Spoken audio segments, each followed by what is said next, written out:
This is NBC. Initiate procedure.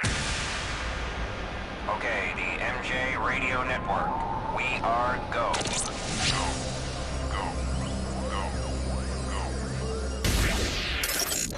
Now, stand by for the MJ Morning In the air. Michelle, do you feel the love in the air already this morning? Do you feel it? Is it palpable? Why are you giving me a death stare? At 6 o'clock in the morning, riding with you as my seat is all reclined with my seat warmers on. Oh, yeah, I'm feeling lots of love. Love is in the air. What song? What was that? Dun, dun, dun, dun, dun, dun. What was that song? Remember that? I think the song is called Love is in the Air. Yeah, I think so. Thank you, Fester. It's a Barry White song, I think. Was that Barry White? Love is in the air. I think so. Go to YouTube quickly. Every time I look around. Yeah, that's the Something one. like that. Yeah. Love is in the air. Yeah. Should that be? Hold on, it's not Barry White. It's, Who is it? Barry Gordon? What? Who? What do you say? Well, you said it's not Barry White. Barry Smith? No, Barry Gonzalez, actually. Thank you, Fester. Barry Schwartz. Very good. Yeah. Love is in the air song. Love It's got like little sim like love is in the air. Oh, John Paul Young. I would never have gotten Who that. Yeah, exactly. Who the hell is that? John Paul Young? All right, I'm pulling it It's up Michael here. Allen Smith. It's the same kind of name. There we go.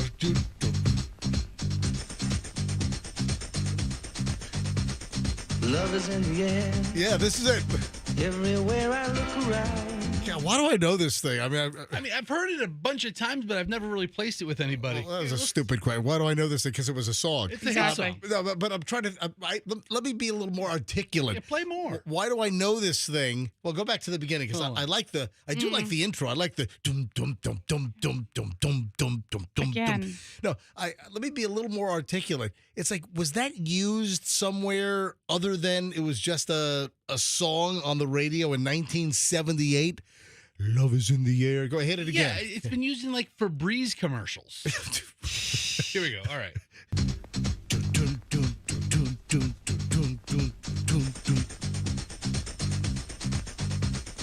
Love is in the air. Oh, by the way, this would really suck if this song gets this YouTube session booted today, for copyright violations.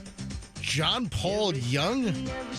Did this guy is he a one-hit wonder? Did he do anything else? I don't know if he did anything else. Love it. But it is Valentine's Day. Love is in the air. Mm-hmm. Michelle and I are getting ready for a very romantic evening. Well, Michelle's talking about 3:30 dinner today. What are you, 90? Late lunch, early dinner. Get it out of the way. Get the business done. Yeah, I mean, the business of eating, once that's done, you could get on to the business of making out. No, not that. What are you talking about? All right, so what about you like having a late breakfast? If you want to do dinner that early, then are you going to have your normal toast and avocado and egg? And I have it figured out. That's a 5-hour spread. That's all I need. If I eat breakfast at 10:30, 3:30, I'm at the restaurant. It's a 5-hour spread. All right, it is Valentine's Day. There are a couple of interesting things. I stumbled across something about, hey, is the whole Valentine's Day deal played out? There's like seriously, Michelle's giving me like a Scooby-Doo, like a, Michelle just cocked her head. Yeah, I read something last night that more and more people are saying, this whole Valentine's Day thing is just, it's kind of played out. It's, enough is enough. And, listen, don't take my word for it. I'll give you the details and the research and why some are suggesting that. But Michelle and I will be hitting the OG. We'll be hitting the Olive Garden. Yes. Later today, which this started last year. So now if we do it again this year, it has become an official MJ Michelle tradition. I don't know if twice makes a tradition. Twice is a coincidence. It's a tradition. Very good, Fester. Twice is a coincidence. 3 times might be a habit. You know where that phrase came from? What? James Bond movie. What? That phrase. Twice is a once is like a happenstance, twice is a coincidence, 3 times makes a habit. Really? Yeah. All right. So I wonder when we walk into the Olive Garden over at West Shore and Boy Scout, right near the International Plaza, I wonder if when we walk in later today, they're going to say, "Welcome back." Maybe they will. Maybe they'll recognize us from our annual visit. It's like we just saw you last Valentine's Day. You know, a lot of times a server comes to the table and they say in their first couple of questions, "Is this your first time here?" Yeah. And you'd be like, "No, we came last year." Nope, I was here in 1993, and then I had a 31-year hiatus. Yeah. And then I was back last year, Valentine's Day, with my lovely wife, Michelle, because her mother gave me a $25 Olive Garden gift card for Christmas. And that's why we used it at Olive Garden, seemingly. I don't know why, but we decided to go to the OG last Valentine's Day. You know, it was, let me be honest, it was a little bit more of like a gag. And did I let like the radio bit possibility kind of drive that, or I'm trying to remember. I don't know. I'm still not sure on your intentions on all this. Yeah. And I'm not completely happy with it or you. What the hell are you talking? What the hell does that mean? Because I'm going to the Olive Garden. All right, first of all, bit. I don't talk like that. I went to the Olive Garden as a radio bit. You don't not talk like that. So, but it's like I don't talk like that. Listen, you don't control my impressions of other people. Okay. I don't control yours. Listen, that's how I hear you. Oh, okay. I hear you that way. But you went to... What is that, like your version of nobody puts baby in the corner? What's your impression of me? My impression of you? I'm sister. Right? My impression of you is... Right. You're not talking. You're walking like a clod. But we're on the radio. That's my impression of Fester. And my impression of you is, I'm going to the Olive Garden. Dude, come on. I don't even sound remotely like that. Stop I don't play music when I walk, but you know what? It's okay. So, and my point is, listen, you're kind of saying, like, oh, we're going to the Olive Garden. Olive Garden's a nice place. It's not like you're going to, Well, let me finish a soup my kitchen. But that's why we're going back, because we did have such a lovely time. Let me finish my point here that Michelle's mom gave me a $25 Olive Garden gift card as sort of a gag gift. Do you remember what precipitated? What did I say that? Because you kept tweeting that, or not tweet, putting on Instagram when we were in New York. Couldn't get into the OG tonight, so we ended up here. Oh, and it was like you were just doing your All right. repetitively. Right. So the deal repeatedly. was we were going to some like really Yeah. nice restaurants, like Carbone. Yeah, we couldn't get into the Olive Garden in Times Square, so No. we Teresi. Teresi or whatever. And Teresi, I think, is a 1-star Michelin restaurant, and it was good. I really enjoyed Teresi, but that was the gag. It's like, Right. yep, we couldn't get into the Olive Garden, so we had to settle for this Teresi thing. You've been Yeah. backhanded using Olive Garden as a punchline for years. But the point is, we had a great time. So last year we used the gift card that Michelle's mom gave me for Christmas, and we had a very nice time. Our server was phenomenal. Oh, he was extremely excellent. friendly. And listen, am I going to get a Michelin star over it all? No, but I mean, we had a nice, enjoyable time. And then Michelle said, let's go back for Valentine's Day because dum dum dum dum dum dum dum dum. Hit it again, Fester. Come on. Love is in the air. Dum dum pulling dum it up. dum dum dum. All right, 6:09 at the MJ Morning Show. Oh, now I get. now I gotta, Oh. Now we got a freaking State Farm commercial. Wait, new car? State Farm is in the air. With Jimmy Fallon. Oh, my God. All right, just getting rolling here on a Friday morning. It's Valentine's Day. MJ Morning Show here on Q105. Shriner's got traffic. Back in a minute.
Coming up on 620, it's the MJ Morning Show. MJ, Michelle, my lovely wife, Fester, a professional boil that's been attached to me almost as long as my wife. Is that in the Zit family?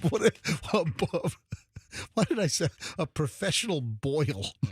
What, can you look that up for me, please? Can you go? What is the actual definition of a boil? It's like a heat wound or something. I don't know. What? A growth? Yeah, sorry. Nothing like a little boil talk here on Valentine's Day. Hold on, quickly, because I gotta talk about this restaurant chain, which is closing dozens of more locations. And actually, there's a phrase that I got that's related to this restaurant. All right, a boil, also known as a furuncle. Furuncle? Furuncle is a... Oh, God, I'm not going to say this. This is gross. The definition is actually really accurate the way you used it in the sentence. It's a painful infection of a hair follicle and nearby skin. All right, boils are commonly caused by Staphylococcus. Wow, it's a Staphylococcus aureus bacteria, also known as staph. So essentially, you're calling my radio career a staph infection. There you go. And I would agree. All right. I mean, surprisingly unmediocre. I mean, what's below mediocre? And that was been my radio career. It is. Why did I think of that? Fester professional boil. Well, it's a funny word. It is a boil. What restaurant's closing? I don't think I've ever had a boil. All right, and listen, this restaurant is the subject of a line that I got from somewhere that I've used repeatedly over the years, and I'll tell you what the line is in just a minute. A little bit of background, a little trivia. Denny's. Oh, I had no idea that Denny's had already closed a whole bunch of restaurants across the country, and that dozens more are going to close this year. Wow. I mean, why are they closing Denny's? I mean, what is it that's dropping the demand for visits to Denny's? I mean, they seem to have pretty good Grand Slam specials, right? I got to be honest. I don't know the last time that I was at a Denny's. Michelle, can you remember the last time we went to Denny's? Yes, I do. Not for any reason. I mean, there's no reason why we wouldn't go to Denny's, but when was the last time You don't remember? You just asked and answered your question in one sentence. The last time we were at Denny's? No, it's like, why are they closing? I can't remember the last time I went. That's why. Asked and answered? Yeah. Yeah. Let me guess. What are you in a deposition over here? Well, no, I don't guess in depositions. I just say I plead the fifth. I have a whole tape of that. Right. Anyway, you went to Denny's with the kids. Yep. And the claw machine. Yes. No, we were at a Denny's after that. Nope. Oh, I think You we just were. said you can't remember when, and now you're going to remember that we were at a Denny's after that? We were in some city, and we did a Denny's in a downtown area. Was it a soccer tournament or something? Or was that an IHOP? The last time I remember going into a Denny's was when you won Chloe the Big Bird out of the claw machine. Off of I-95 somewhere in the Right. Jacksonville area? Trying to demonstrate to her how these machines never work and provide you with a prize, and you win the stinking biggest prize in the case, the one that she actually wanted. It was like, It was a huge Sesame Street Big Bird deal. No, seriously, we were on I-95, not far from where 295 meets it, around Jacksonville. And Chloe must have been what? We had just had Julian. It was that we took the trip up to New England. We were racing back or going up. Yeah. Because of there was a hurricane, so it would have been like 2004 or so? Julian was just born. 2004. So she was like 3, maybe. Chloe's 3. We stop at a Denny's for breakfast off of I-95 near Jacksonville. One of those, right off the exit off of the interstate. And we walk in, and right in like the lobby area, vestibule, whatever you call it, they have this giant claw machine, and there was a huge Big Bird like propped up in the corner of this claw machine. And of course, Chloe, Daddy, I want that. Daddy. And she's like just making a racket. She's not going to drop it. So, I thought maybe this would be a good life lesson. Chloe, these machines are a scam. These machines are a ripoff. You'll keep feeding quarters in. You're never going to win. And if you end up winning, you're going to end up paying $700 for this $12, $5, $6, whatever, stuffed animal, whatever. So I drop a quarter into the claw machine, and boom, it grabs the big bird, and I win it. It's amazing. It didn't drop it. It held on. It dropped it into the little collection bin, and then, oops. All right, that life lesson did not go as planned. No. I mean, So you think that was the last time we were at Denny's in 2004? So 21 years ago was the last time we were at a Denny's? I mean, if you can't recall within the last 20 years when you went to a restaurant, don't be surprised when it's closing a bunch of locations. All right. Well, maybe that's a good point. Yeah. I mean, the quarterly report, they're like, we were really hoping on that MJ money this time. right. Him and his family coming by for moon over my hammy. I guess is that a thing? You never had the moon over my hammy? Hold on. They have a Yes. dish called Moon Over My Hammy? Yeah, let me pull it up. Yes. Denny's moon. See? Look, right there. Right there. First thing I type Denny's moon and moon over my hammy. How do you not know this? Images. I'm sorry. It's essentially like a ham sandwich. Right. But like where a does the breakfast ham moon come from? Why? Well, I don't know. Why is it a moon? I understand the hammy part, but what the hell's the moon? Maybe the eggs. The eggs represent the moon? It's a good-looking breakfast sandwich. The moon over my That hammy is. comes with hash browns. That is a good looking breakfast yeah, sandwich. right? I've never heard of this Denny's.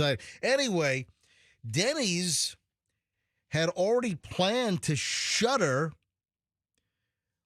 150 underperforming locations by the end of this year. Any of them around here? Yeah, so they said that. I think. I don't. Do I have the? I don't have the list. I don't have like a full list of all. I don't know if Denny's has provided that, but come on, Denny's. I mean, why are the locations underperforming? I mean, you'd think. Well, again, I guess I have not been to Denny's in 2004. Is that indicative? I mean, let's go for a Grand Slam breakfast like this weekend, like Sunday morning. Guess how many restaurants Denny's closed last year in 2024?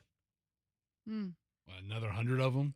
88. 88 were closed Wow. through 2024, and then another 30 were set to close by the end of last year. So that would be 88 plus 30 Watch this. is what, 128 or 118? What is it? 118, 118. All right. I think. Wow. I don't know. And then more closing this year. So dozens. There could be another 80 closings this year. But the list of the locations that Denny's is closing is not yet known. So just a little Denny's alert. And do you know what phrase that I got that incorporates Denny's? And I use it occasionally on the show. No. I wonder if anyone is an MJ Morning Show nomenclature expert. Does any just for the heck of it, it's what, 6:28. Does anyone know a phrase that I use? And I'll give you a hint. It's of an olfactory nature. Does anyone know the phrase that I use that incorporates Denny's? And I probably use this numerous times a year. Anybody? Is anybody such an MJ Morning Show student that you know what phrase I utter that incorporate? My wife doesn't even know. I'm thinking I've listened to you for 30 plus years and I can't It's think of it. when I describe something that has like a smell. Don't give too much away. Oh. All right, hang on. Does anyone know? Are there any MJ Morning Show students out there that you know crap and you remember crap that even I've forgotten? All right, 800-990-1047. Oh, look, the phones are ringing. Good. 800-990-1047. Yeah, well, close. Put them on hold. That's very, very close. Yeah, Andrew's like giving me a little preview in my ear. All right, 800-990-1047. 800-990-1047. All right, I'm grabbing Chip. Hey, Chip, where are you calling from? I'm from Tampa. All right, so Chip, have you listened to the MJ Morning Show for quite some time?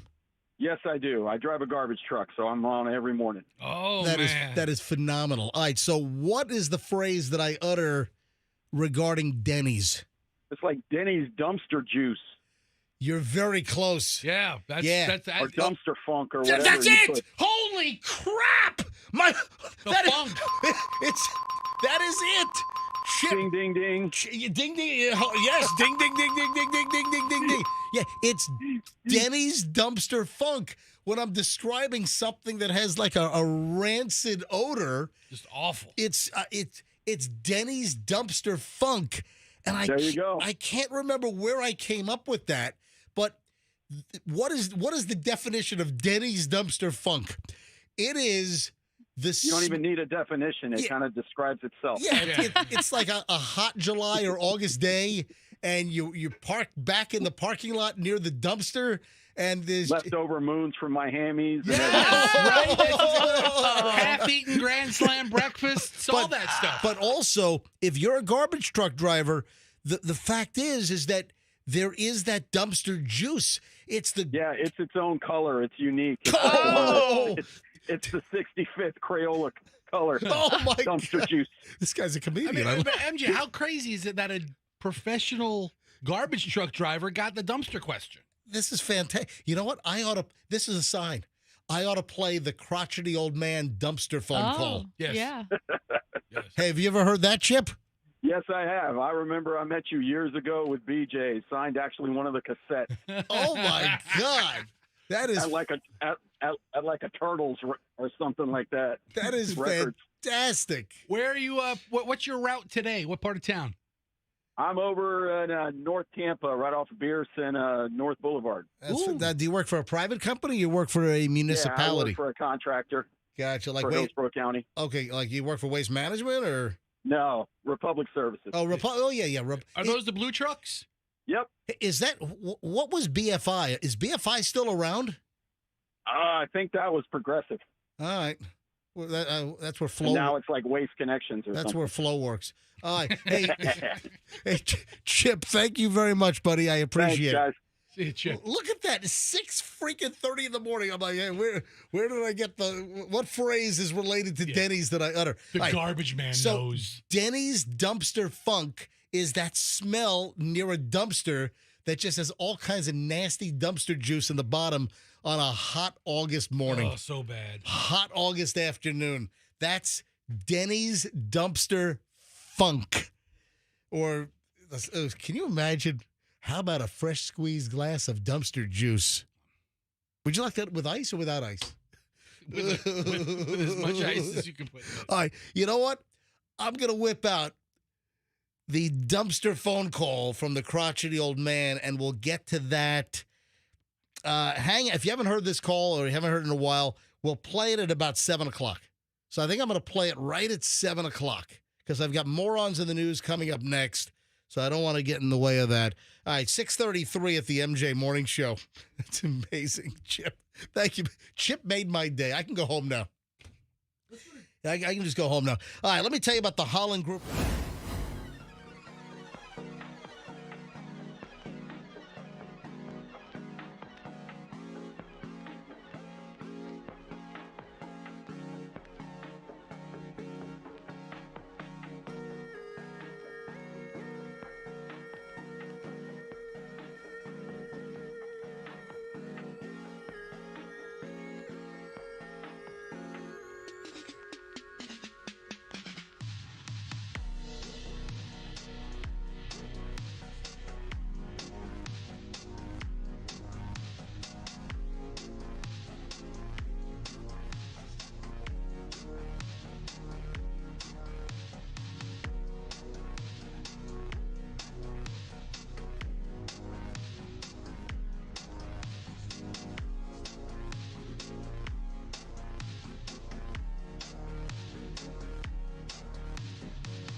All right, 6:41. It's the MJ Morning Show. MJ and Fester. My lovely wife, Michelle, has been hanging out with us for a bit.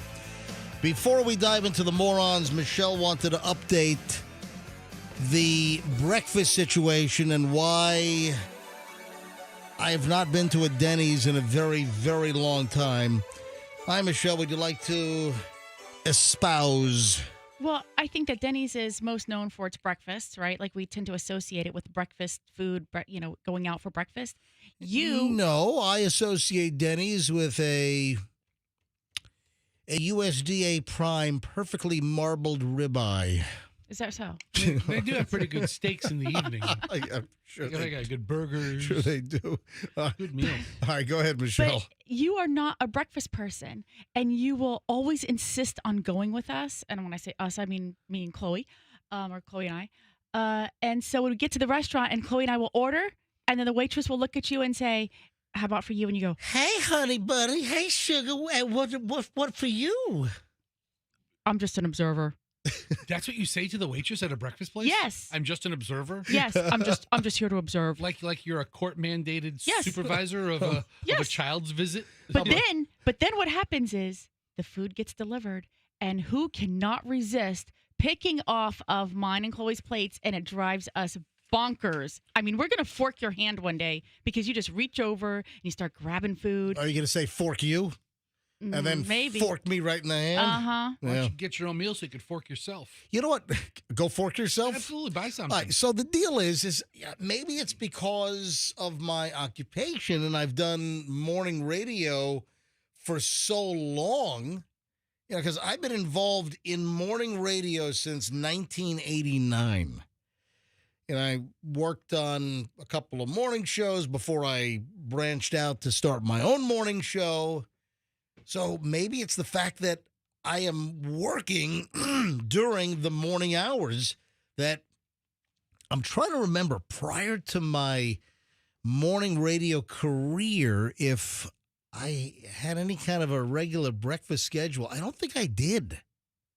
Yeah, but it's not about a regular breakfast schedule. It's not like you're waking up and you're having cereal and you're going to work.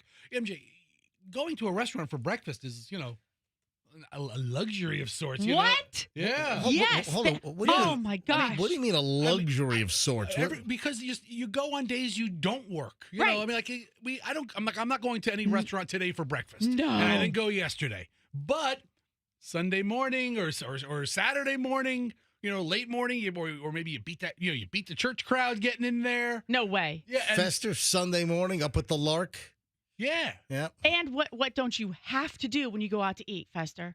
You have to get breakfast. But what don't you have to do? Sit there and pick off other people's plates. Cook it, clean it, Yeah. all of those things. It's a luxury. It's the idea of going Yes. out. Yes. Like you've never been to one of my favorite restaurants in town, 3 Coins Diner.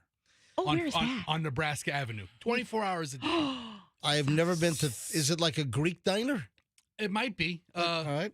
Joe's Diner on Fowler and Florida Avenue, 24 hours a day. I'm unfamiliar with these diner Yeah. establishments. I mean, but I'm sure they do a very nice They're job. great restaurants in Yeah. town. You're just not a breakfast person. I don't even think of you as a diner person. No, I don't mind. I don't mind a good diner. I like a good. In your mind, you like a good diner. Listen, I've been to many like a Greek New York style diner. Not in Tampa. Hey, ever up in Jersey, go to the Edison Diner. Great. Not in Tampa. Famous spot. Not in this area. Yeah. I don't strike you. You don't strike me as a diner person. Are you going to consume all of the morons in the news time here? I'm going or to what? talk more about how I never want to go to breakfast with you. All right. So also coming up in a few minutes, I'm going to play the classic Crotchety, the dumpster call, because of all of the earlier dumpster talk here on the MJ Morning Show. Morons in the news. Amazon driver is now wanted for crashing a vehicle into a Long Island garage during the delivery and then fleeing. It's like the FedEx driver in my neighborhood. Remember that story? And I put the video up on Instagram months ago. Hang on, I'll circle back around to that. This is out of Comac, Long Island. Out on Long Island, yeah. Yeah. Police are searching for an Amazon delivery driver who smashed into the garage door of a home while delivering a package and then fled. You can't do Yeah, that. Suffolk County police say the Amazon driver was operating a gray Chevrolet SUV when she pulled into the driveway. They say the driver got out of the vehicle, left it in drive when they delivered the package. The vehicle slowly rolled into the garage door and just bashed in the whole. Listen, even if it's a slow roll, you got a 6,000-pound vehicle doing a slow roll. It's going to mess up the garage door. Did you watch the video? I did. Oh, it's so entertaining. Oh. I mean, I watched it a number of Oh, times. the video's hysterical.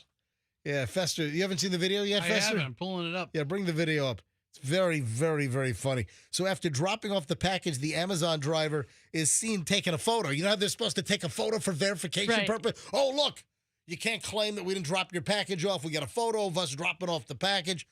So the Amazon lady is taking a picture and then realizes that, left the SUV in drive. She frantically runs to try to stop the vehicle, but it's too late. Yeah, no injuries, but she got in the vehicle and just left the scene of the crime. What else are you going to do? People aren't home? An Amazon spokesman released a statement saying, we're looking into this. And Amazon said, listen, we can have a new garage door delivered prime. Seriously. All right. No. All the equipment can be there tomorrow morning. No, but here's what you do. You call Banco.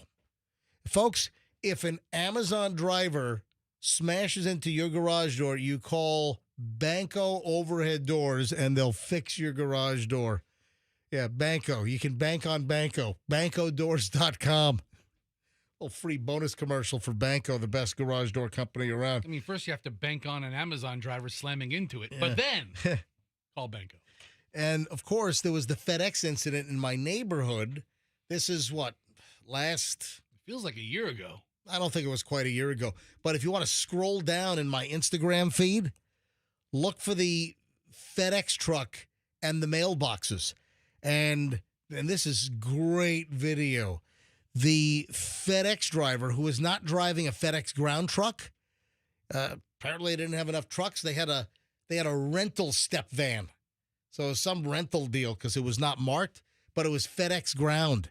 And in South Tampa Beach Park, I've got a friend that I have a couple streets over, and I know him. I talk to him, whatever, and he's friends of another friend of mine as well. So their mailboxes, he and his neighbor had done the Bobsy twin mailbox deal. You know, when like two neighbors get together, So stupid. and they put up the one post with the two mailboxes. I hate that, by the way. Or they whatever they did. I can't remember what it was, but both of the neighbors put in matching mailboxes, and they're right next to each other.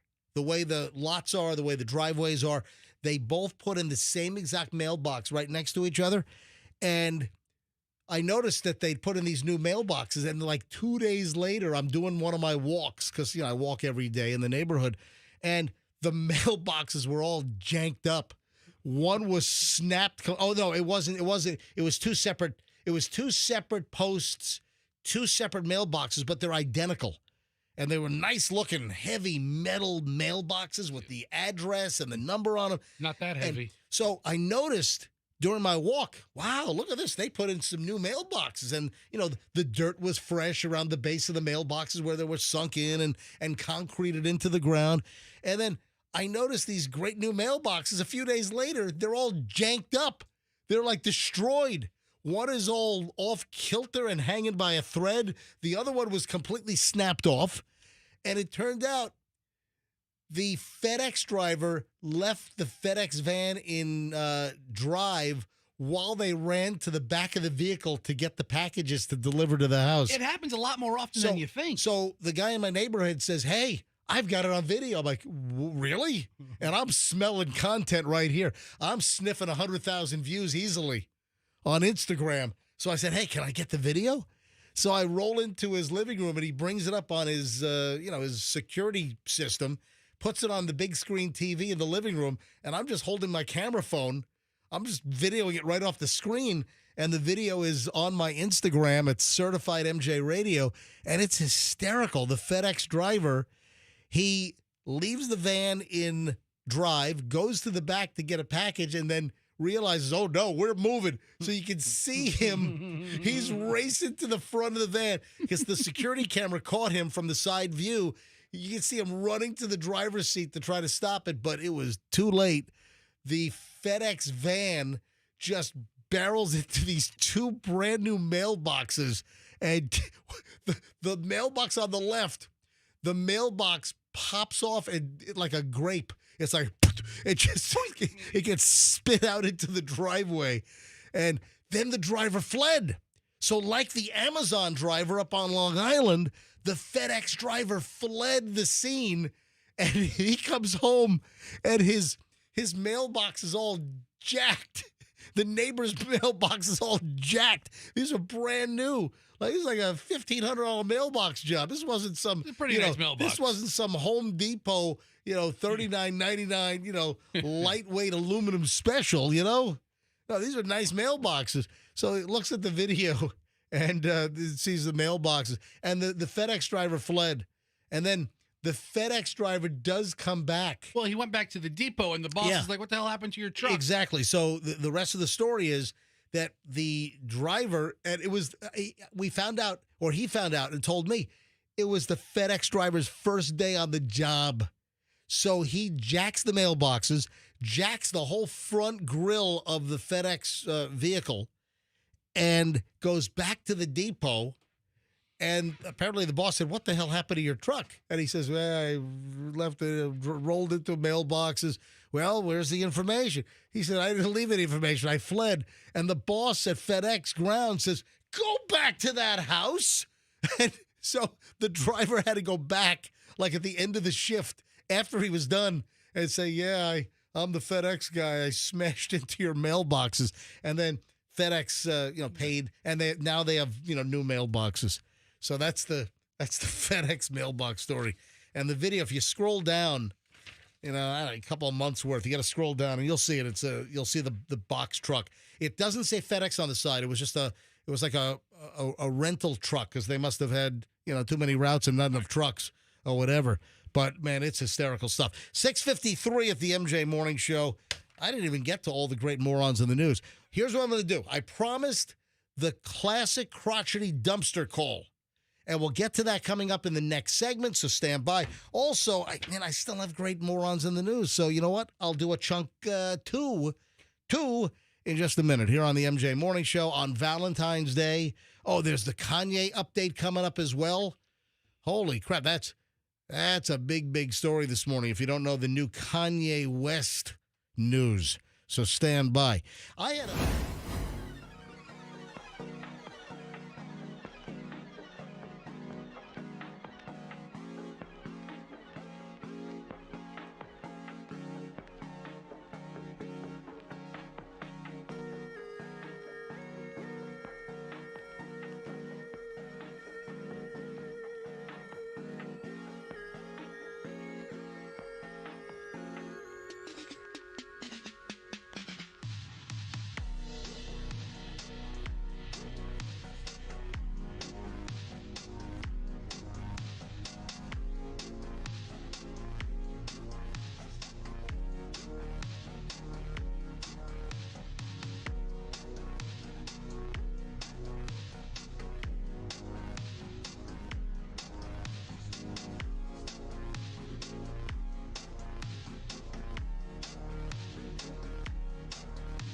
Hey, Michelle, do you think Julian is up now? You know his school schedule, and I know he listens to the show quite a bit.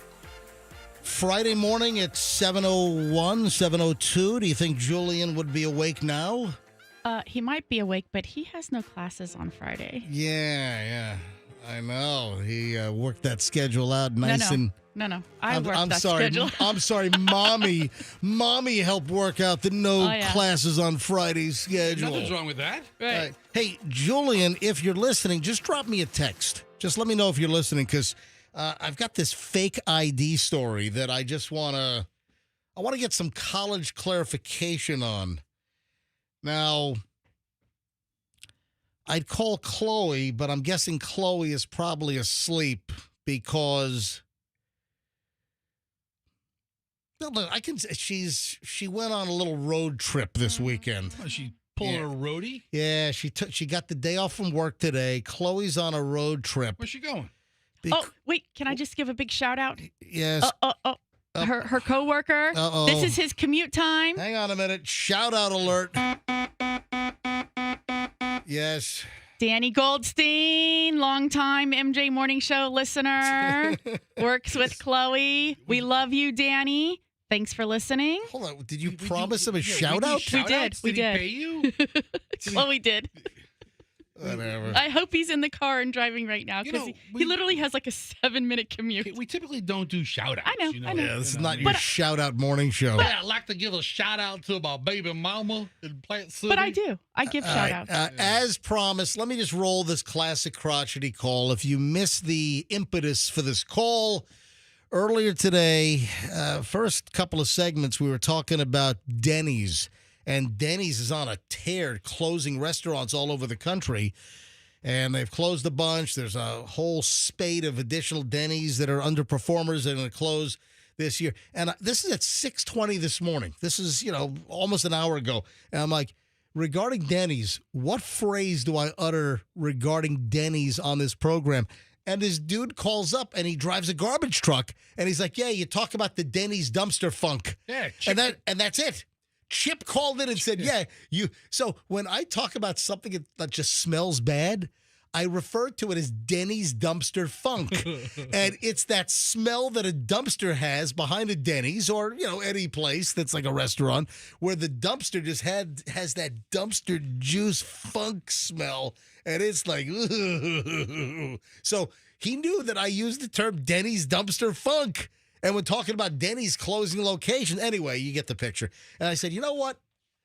In a tribute, in honor of Chip, I'm going to play a classic crotchety old man call, and it's the famous dumpster call. Oh, and then Fester, something happened. What happened? At one of your favorite places. Oh, my God. The violence at one of Fester's favorite spots. What is that? I'm not happy to hear and then the whole fake ID deal. Man, I got to get Julian on regarding the fake ID deal. This is insane. Because, listen, Julian's in the whole college deal. I'm not saying that he's involved, but he knows. Yeah, he knows. That's the point. So he knows about and I'll explain in just a second. First, though. Fire recycling and waste. Oh, thank God you've answered.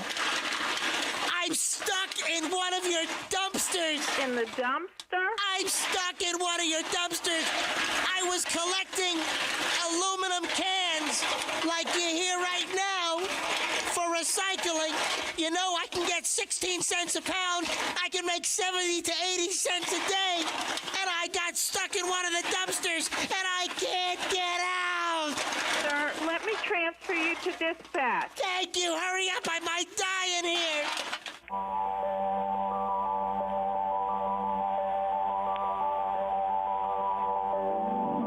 Operations, Frank.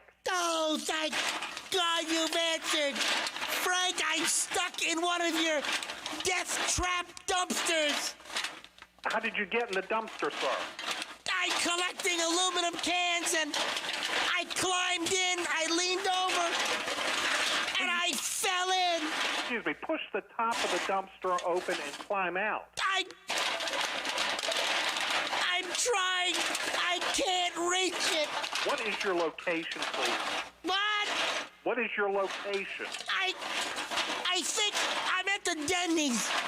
Which Denny's is that, sir? I'm behind the IHOP. What street are you located on? I'm having amnesia. I can't remember because it was 100 degrees out there today, and I'm all hot. Can you tell me what part of the city you're in? I'm somewhere near downtown. Oh, hold on a sec. What's that? Oh, I think the truck is coming. Push the top of the dumpster open so the driver can see you. I tried. No, I'm getting lifted. What is the number of the truck? I can't see it. I'm getting lifted. Tell me your location so I can get in touch with the driver. I'm getting lifted. I'm upside down. Oh, he's slamming the dump. Where are you? I don't think I can hold on. I'm falling down. Tell me where you are.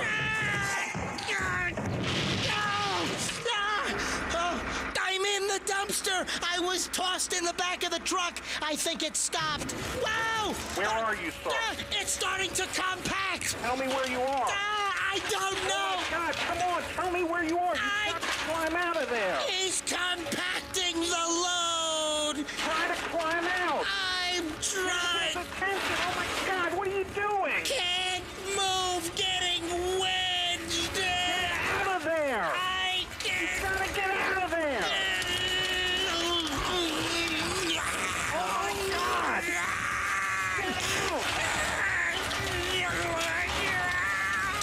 Where are you? I can't talk any longer. You've got to try to get out. Get the driver's attention. It's about to crush myself. Get help. Oh, Get out of there. Climb out. But that's all, folks. And there was even a Denny's mention in the crotchety old man call. IHOP Denny's. That's great. 7:09 at the MJ Morning Show. And don't forget, hour and 20 minutes plus of nonstop MJ starts at 7:25 every morning. every morning, right around 7:25, in that zone, give or take a minute here or there. We start an hour and 20 minutes, nonstop. No commercials, no music. It's just nonstop content. No one does that. Nobody in this. I don't know if anyone in the country does that. We do it here on the MJ Morning Show. All right, Fester, something happened at a store. It's this category. I don't think this is your. You go here, but I don't think this is your. So you know what category of store I'm talking about, right? I think you're referring to a store that has the word dollar somewhere in the name. It does. So dollar is. So there are multiple options, right, for dollar. So Fester's favorite store category includes the Dollar Tree. Number one store. I love the it. Dollar General. Now, you like Dollar Tree over Dollar General, right? Hands down. Nothing about Dollar General is a dollar. Okay. Dollar Tree, everything $1.25. They have a couple of things that are now a little bit higher. But what is the other one? So it's Dollar General, Dollar Tree, and there's Family Dollar. Thank you. God, they're all dollars. I am significantly less of a Family Dollar, Dollar General fan, although Dollar Generals are popping up everywhere. I wonder if anyone named Dollar Hyde works at a Dollar General or a Dollar Tree or a maybe Dollar Hyde. Wasn't that a character in some spooky like a serial killer movie? Anyway, so this happened locally. A Dollar General clerk got smashed in the face by a customer. How dare they? How dare they? Yep. So HCSO, Hillsborough County Sheriff's Office, they're investigating.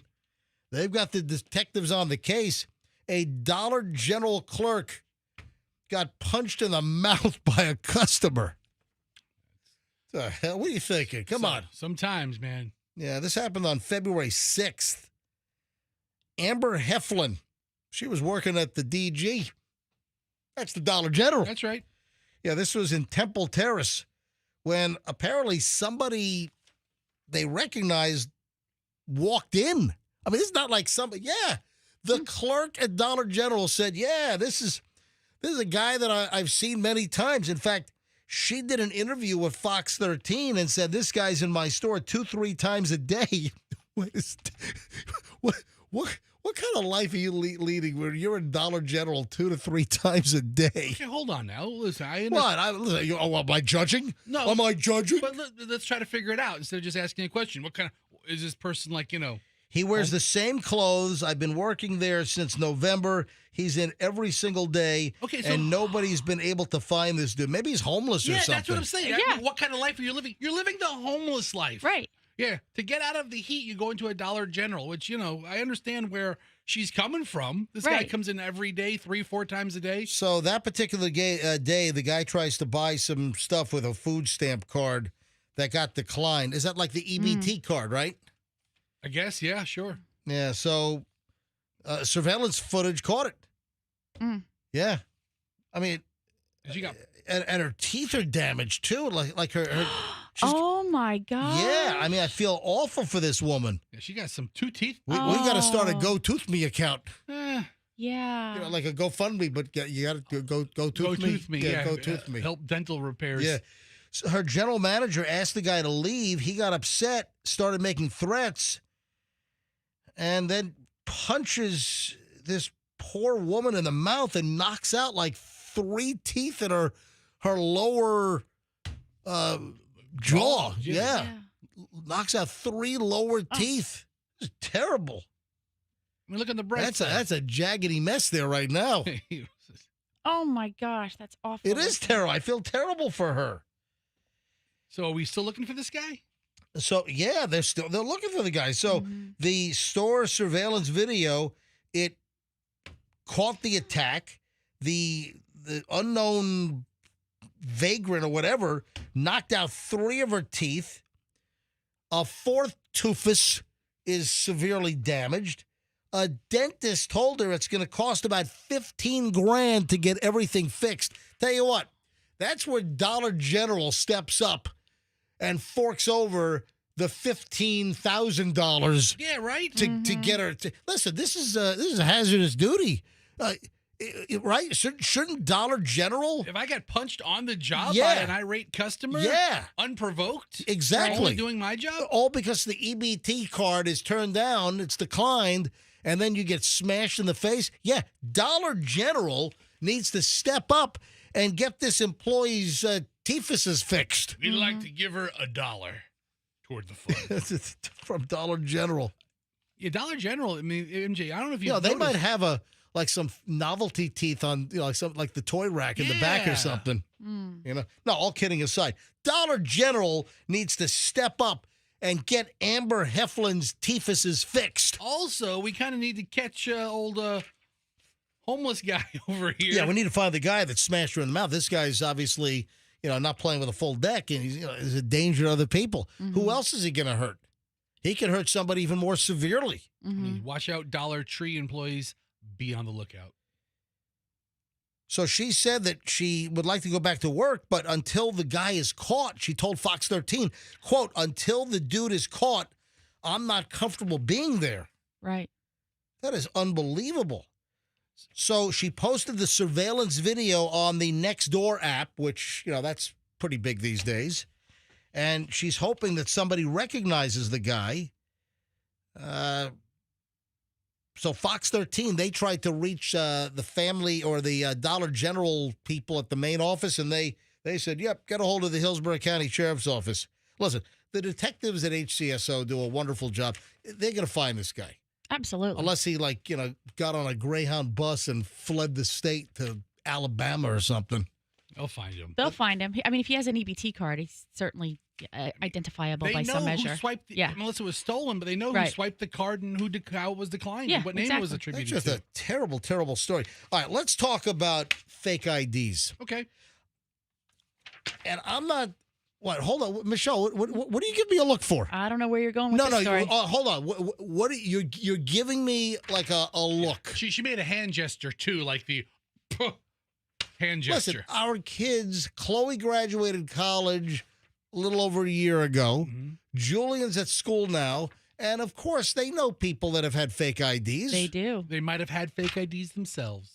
I don't know about that. I don't know about that. What are you trying to throw my kids under the bus? You don't know what they have and don't have. Oh, now anyway, your kids are getting all defensive.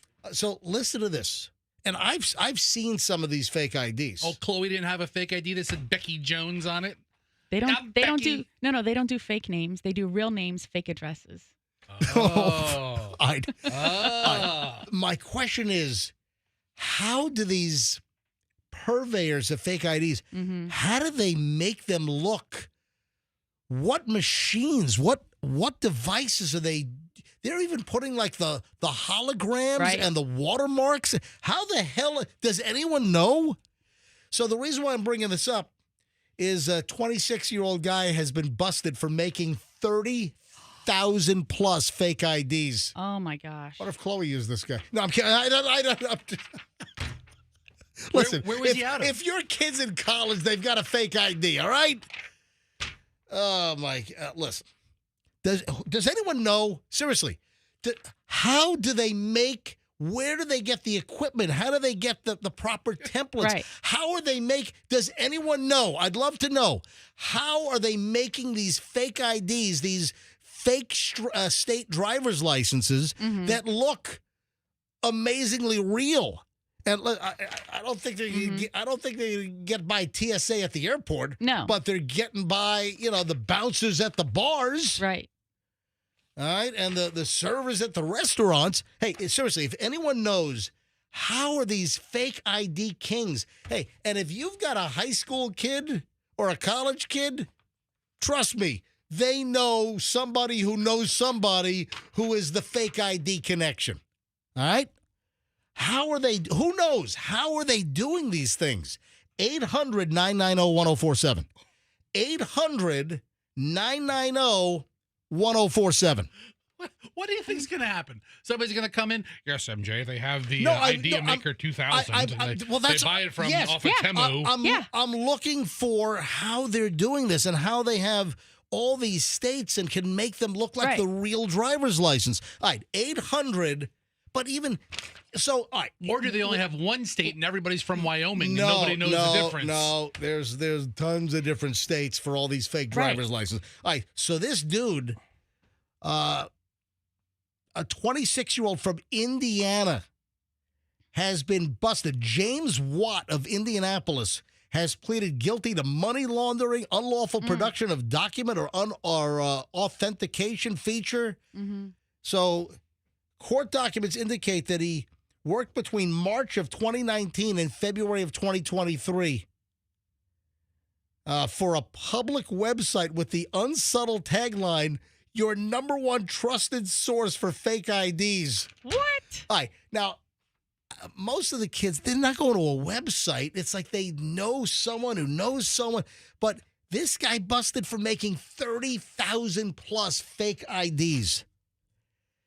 And it's rampant. I'm not going to pretend like it doesn't exist. If your kid is in high school or certainly college, right, and they're not 21 yet, they probably have a fake ID. You know how many parents are listening right now that don't even know their kids have a fake ID?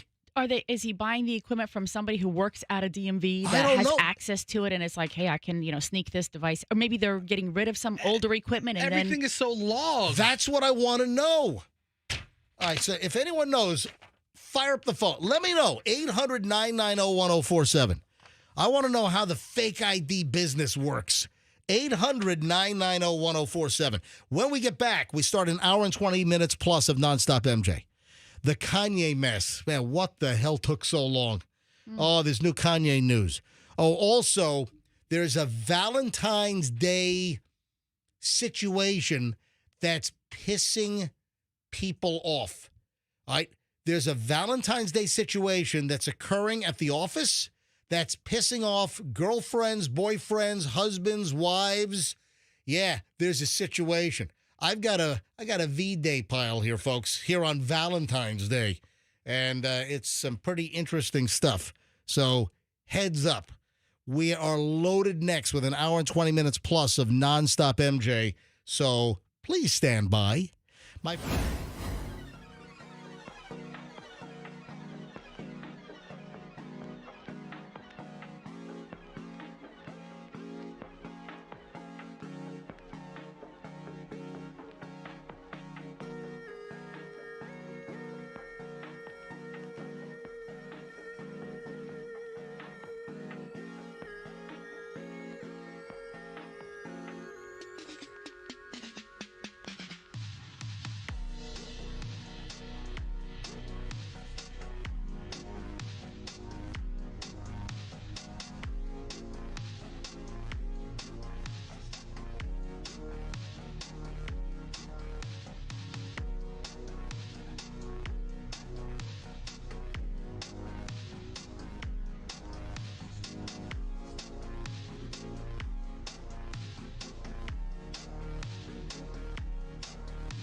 7:29 at the MJ Morning Show. Yeah.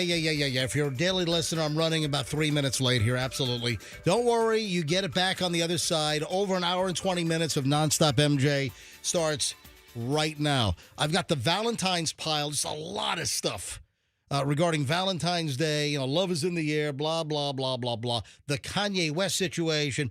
First, though, let's do Valentine's Day. Let's do a little Valentine's Day here. All right. First of all, there are a couple of are they memes? Maybe memes not the right. Are they images with text on them? Well, it's supposed to be somewhat sarcastic or funny or poignant? Yeah, but they're. All right, let me just explain. There is a trend going on. There's a trend that people are perpetuating, and it's girlfriends or husbands or wives rather. So girlfriends or wives. They have goofy pictures of their significant other, and the joke is, "This is my emergency contact." Have you heard about this trend? There's a trend where they're like a ridiculous picture of like their husband or boyfriend, you know, doing something stupid, ridiculous behavior, or you know, there's like an image of a guy trying to walk in flippers on the beach and he's like falling over. And the thing is, this is my emergency contact. It's actually pretty funny. It actually is. So I wonder how many of our listeners are participating in this. You got a goofy picture of your guy and then you caption it with, "This is my emergency contact." And I guess they're sharing it on their social media or You know, they're showing it to friends or whatever. But that's a little trend. These very funny emergency contact little joke pictures with the graphic. You know, You're my emergency contact. okay, all right, great. Wait. On on Hadley's school, you had to list her mother's information and then 2 emergency contacts. Yeah. So call mom first because she knows what's going on. Guess what? Oh my God. Get a picture of Fester with the turkey fryer fire and the van on fire, and then you caption it. This is my emergency contact. But wait a minute. I'm not even on my daughter's emergency contact list. You're it's not? like call mom first, call grandma second, and then I have Michelle's number. Because she doesn't even know me. You've never gotten called, but it's like I haven't gotten called. But Michelle is my kid's third. Oh. It's mom, grandma, then Michelle. I'm so honored. I'm not even hold on. Hold on. Really? Yeah. Hold on. This is breaking news. Michelle, did you know this? I did not. Wait a sec. My wife Michelle is on your kids' Third contact. Hold on. Yeah. Shouldn't you tell Michelle this? Oh, she'd be fine. Yeah. I meant to bring it up.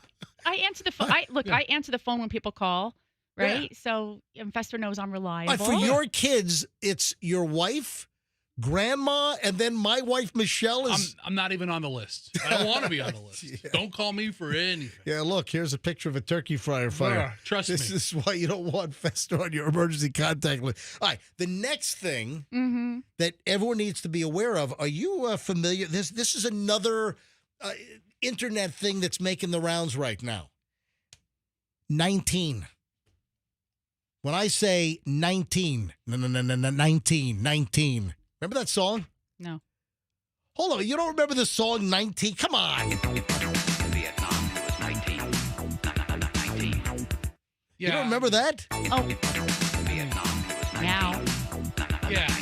19. You remember that song? That song was late 80s, like 80, I don't know, 86, 87, somewhere in there. 80.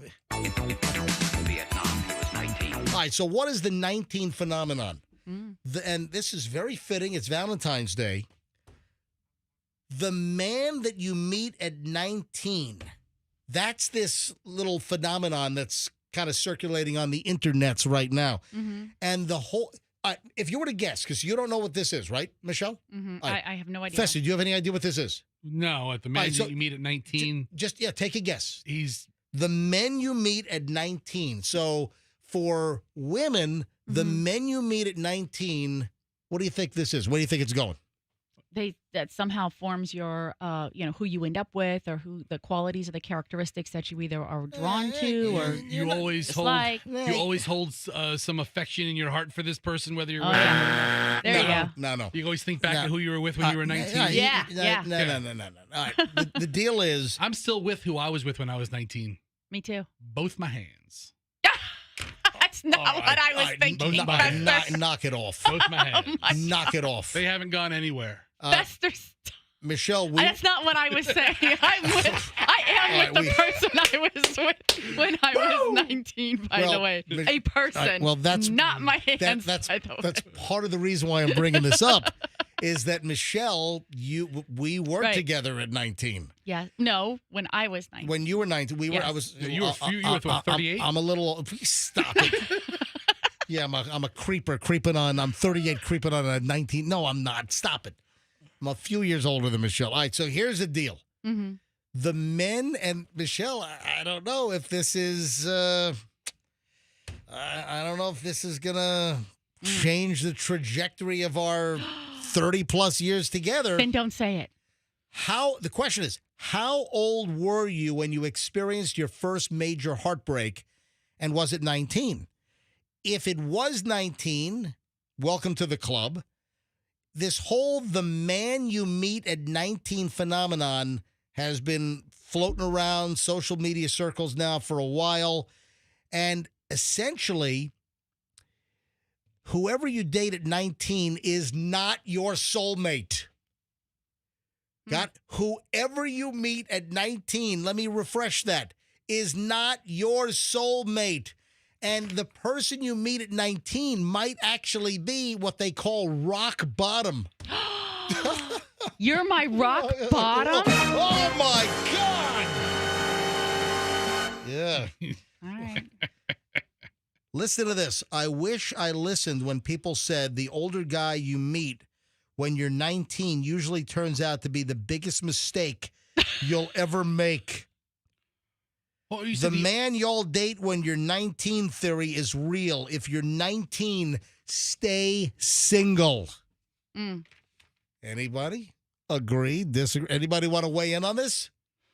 So Michelle and I seem to be sort of countering this. You're giving me a lot to think about on Valentine's Day. Hold on a buddy. second. Hold on a second. You said the Yeah. older man you meet. Yeah. So is that? Yeah. I need numbers. Like if you're 19 and you're dating somebody who's 31. So the men you meet at 19, it doesn't go into specifics on the age, but if you're a 19-year-old female, the man that you meet at 19, when you're 19, whatever the guy is, and a lot of times it's an older guy, you know, it could be a couple of years, could be. So that is the mistake. That is not your soulmate, could be rock bottom. So it just goes into what is it about 19 that makes like women susceptible to dating the wrong guy, not Mr. Right, Mr. Wrong. And, I saw this in USA Today, and it says that our brains are not fully formed. So the emotional part of your brain experiences things really intensely, according to some psychotherapist by the name of Amy Marin. Falling in love can be quite intense, but also if there's a breakup, it feels incredibly intense as well. So transitional period. 19 is sort of the transitional period between adolescence and adulthood. You're not making the right decisions. Hey, let's go to phones for a second. On Valentine's Day, do you folks, anyone listening, weigh in? So this is really a question for women. So women, as I'm talking about the quote unquote men you date at 19, do you have any experience in this situation? Now, Michelle and I, we're in that zone as far as when we met, and here we are. We're 31 years married this June. We got 2 kids that are doing phenomenally. So we seem to be an exception to the rule, unless you do think you made a giant mistake and you would have been better off with somebody else. I can think of a couple of Amish families that got married off at 19, and their kids have their own farms now. There you go. Yeah, I mean they're doing phenomenally as well. So you're not that They got unique. their own milk. They got their own milking operation. All right, 800-990-1047. So, ladies, women, what are your thoughts on this whole 19 thing? The men you meet at 19 are not your soulmate. You might actually be at the bottom of the barrel, rock freaking bottom. So, ladies, do you agree that the guy you met at 19 was a total disaster, or is it kind of the opposite effect? Because Michelle and I are sort of counter to this story. All right, if you want to weigh in, 800-990-1047. 800-990-1047. Ladies, tell me about the guy you met at 19. And was it a giant mistake? Do you agree it was rock bottom? All right. Women, I need women on this. So it's the women that met a guy when they were 19 and the guy probably older or maybe the same age or close by. Let me grab Anonymous up first in Tampa. Anonymous, happy Valentine's Day. Good morning. Happy Valentine's Day to you and Michelle. Oh, well, thank you. So why do you want to be anonymous? Oh, because I know a lot of people in Tampa. Okay. And they know my story. Oh, all right. So what's your story? Well, it's true. I don't know how it's true, but at 19, I thought I had met the love of my life. We were together almost 2 years, and later found out he had been cheating on me, and we found out I was pregnant, and he decided he didn't want to deal with that situation, so he left me pregnant. So, yes, he was... Were you barefoot as well? Well, no, I did have shoes. Oh, that's good. I mean, okay. you had shoes. All right, that makes it better. All right, go ahead. I'm Wasn't sorry. all terrible. Yeah. I know. The Thank God for Payless Shoe Source. Right? Pregnant. Yes. So it's weird that it was the age of 19 and I became pregnant. And like I said, he was the biggest mistake in my life, but not for giving me the child of my life. Oh. So I was 19. Yes, he was no good afterwards, but gave me the love of my life, my child. Aw, thank you, Anonymous. Appreciate it.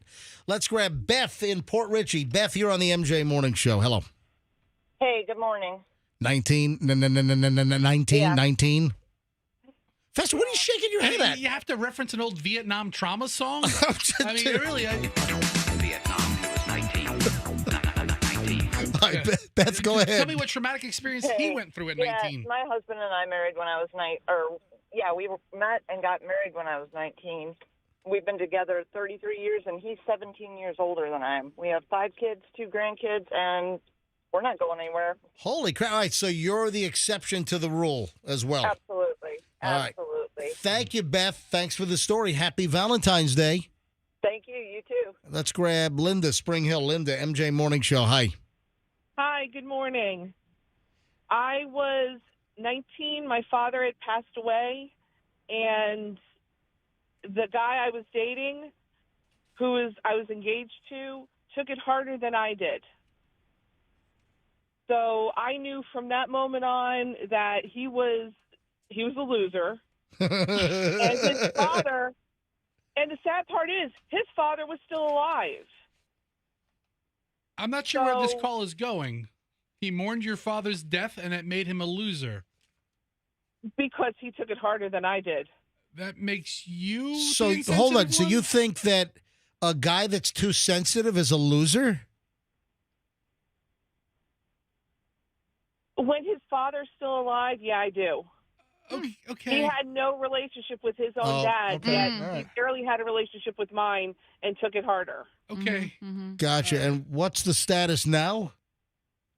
Oh, he's got his own issues. Okay. and Linda, are you doing well? Are you happy, Linda? I am happy. I'm engaged. I've never been happier in my life. Awesome. Happy Valentine's Day. All right, one more call on this. Because we got. I'm sorry, that was a weird call. Yeah, that was also Jamie. Jamie in St. Petersburg. Jamie, you're on the MJ Morning Show. Hi. Hi. Good morning. Hey, Jamie. Go ahead. So the guy that I was with when I was 19 turned out to be gay. Oh my God. I'm not kidding you. I met the dude we were 17, and it took me like 8 months to even have any kind of intimacy with him. Turned out later, now I know why. Well, there you have it. Thank you, Jamie. There you have it. All right, 19. It's the 19 syndrome, and it's being said that women, when you're 19, you meet a guy, that's not the guy. Well, yeah, MJ, I don't think there's a negative connotation to this. Like, that's not the guy, that's rock bottom. That you're just starting your adult dating life. I mean, that you're gonna meet somebody else. You're gonna meet somebody better or somebody different. You know? Right. But I do have a bottom line for you. What is Michelle's bottom line for me? You've given me a lot to think about. Really? So when we go to dinner or late lunch, early dinner, you'll be sitting across from me as opposed to next to me, so I can, ponder and contemplate what you've given me. Whether this will be our last Valentine's Day together. And you now have a new nickname. Okay. Oh yeah. What's my new nickname? Rock bottom. Get out of here! I'm rock You're gonna be bottom. RB, or you could be MRB, my rock bottom. Rock I'm gonna bottom. change. I'm gonna change it in my Great. phone right now. Rock Right. bottom. So we got a problem, and I teased this a few minutes ago. We've got a little bit of a problem with men and women and relationships at work. And this is apparently turning into a little bit of a problem, or people are not happy with this because there is a card company that is making work wife and work husband Valentine's cards. Oh, that's awful. Yeah. Oh my gosh. Yeah. That's too far. Okay. Yeah. There's something called a card factory. And these are popping up on the greeting card displays at stores. You go to Walgreens, CVS, or Publix, or, And it'll say Valentine's for wife, Valentine's for kids. Yeah. And it has I'm asking, I haven't seen birthday this. for her, birthday for, you get the whole set. Now, this card company, they're putting out Valentine's Day cards for your so-called work wife, work husband. First of all, I hate that designation. I've always hated that nomenclature, that description. Oh, this is my Yeah, how weird is that? That you're at a party or a company event, and hey, Michelle, I want you to meet my work wife. That's just gross. It I'm is. sorry. Yeah, and now the card factory is making work wife and work husband Valentine's cards. Oh man, that's hard. Come on, that's. I can see where this would cause a little consternation in the relationship. I mean, I've never been comfortable with the term work wife, work husband, but there are people who work very closely together, and you spend more time with that person on a lot of days than you do your spouse, partner that you're committed to. Yeah. MJ, I'm your work husband. I'm your work. Oh my MJ, God! Oh my God! I'm your work wife. Stop it! I'm your work wife. Oh my God! Michelle, some days he talks to me more than he talks to you. I know. Oh, MJ. That's every day. MJ. It's every freaking day. Listen, what are you talking about? I didn't get my Valentine's Day card, sweetie. All right, 7:47 at the MJ Morning Show. I got a couple of additional VD things that I will spread. I've got additional VD stories. Valentine's Day. I always thought that was so funny. Yeah, I know. And it's so old and busted as well, but still it's funny. Even though it's old and busted, it's still funny. VD. Yeah, Valentine's Day. So I've got more VD I'm going to spread a little later on during the show. All right, so heads up. So I teased this item in our promo yesterday. Hey, coming up today on the MJ Morning Show. So this is an item where some experts are saying, think twice before you give your kids this snack. Think about this for a second. What snack is ubiquitous? What do tons, and I'm talking millions, do millions of parents give their kids as a snack? In a little plastic container, a little Ziploc bag. What's the snack? Andrew had a good guess. Andrew, what is it? What is your guess? I was guessing Cheerios. That is a very good guess, but it's wrong. That's what I was going to guess. Is he on the right track? Oh, yeah. Then the answer has to be, my kids are snackers. Spit it out. They get more snacks than they do healthy meals. What? Goldfish. Yes! Oh! Yeah. Yes! Goldfish. Yeah. All right, so here's the deal. What's wrong with them? Experts are saying that goldfish are harmful. Why are goldfish? And Michelle, you used to buy the gigantic, gallon-sized, oversized, obese milk jug. Remember, the carton? It looked like a milk carton. But it's gigantic. It was it was like it had some kind of a gigantomastia or something. Yes. It was like elephantitis strikes the milk carton, and it's filled with goldfish. It was the elephantitis of goldfish boxes. You two are like the kings of degrading descriptions. That's why we work as a couple. Right. That's why he's my work. That's why he's my work husband. Ooh, no, I'm the work wife. I think. Whatever. No, but I was reading this story about an expert saying, goldfish are not good for your kids. Why? Well, yeah, why? And our kids seem to be doing fine. My kids had plenty of goldfish growing up. You got the cheddar, you got the pizza flavored. You got, whatever. Oh, the I don't know how many goldfish. Oh, the rainbow colored goldfish. Oh yeah, we loved those the too. different colors. They got pizza flavored now. I said pizza. All right. So what's wrong with goldfish? Well, the problem with goldfish is they leave substantial residue, which contributes to cavities. So the goldfish, certain foods you eat and it's like all stuck in your teeth and you got like this paste. And so the goldfish just leave the way it's chewed and the way it mixes with the saliva in your mouth. It just leaves like mortar. It's like little cement, just all crammed up in your teeth and your crevices. Are you telling me Cheez-Its doesn't? Right. No, it's the same deal. It's the same concept. Oh, no, it's the same. Listen, just goldfish are the most well-known, but, that same type of cracker that you give your kids. Yeah. So they're saying the goldfish can leave substantial residue, which can contribute to cavities. Second, they're made with refined carbohydrates, break down into sugars that fuel the bacteria responsible for tooth decay. These sugars feed the bacteria that cause tooth decay. The caption reads, when these bacteria break down the sugars, acid is released, leading to an acid attack on the teeth, which can make decay more likely to start. So, numerous fronts on goldfish. And then one last thing here, another reason that goldfish were highlighted as bad for your kid. Yeah, because it's a clickbait article. They're really referring to all crackers. Because of marketing. They say the convenience of the snack makes it a popular choice for parents who may not associate it with high risk of tooth decay. We're not suggesting that you avoid goldfish or similar snacks if your child enjoys them. Our goal is to simply raise awareness about the risks associated with refined carbohydrates sticking to your kid's teeth. So what's the moral of the story? If your kid is going to plow through a whole Ziploc bag of goldfish, brush before you go to bed? Yeah, well, brush immediately. You know, because a lot of times you keep the kids on a road trip, you throw the bag of goldfish in the back. Yeah, you got to have a toothbrush with you.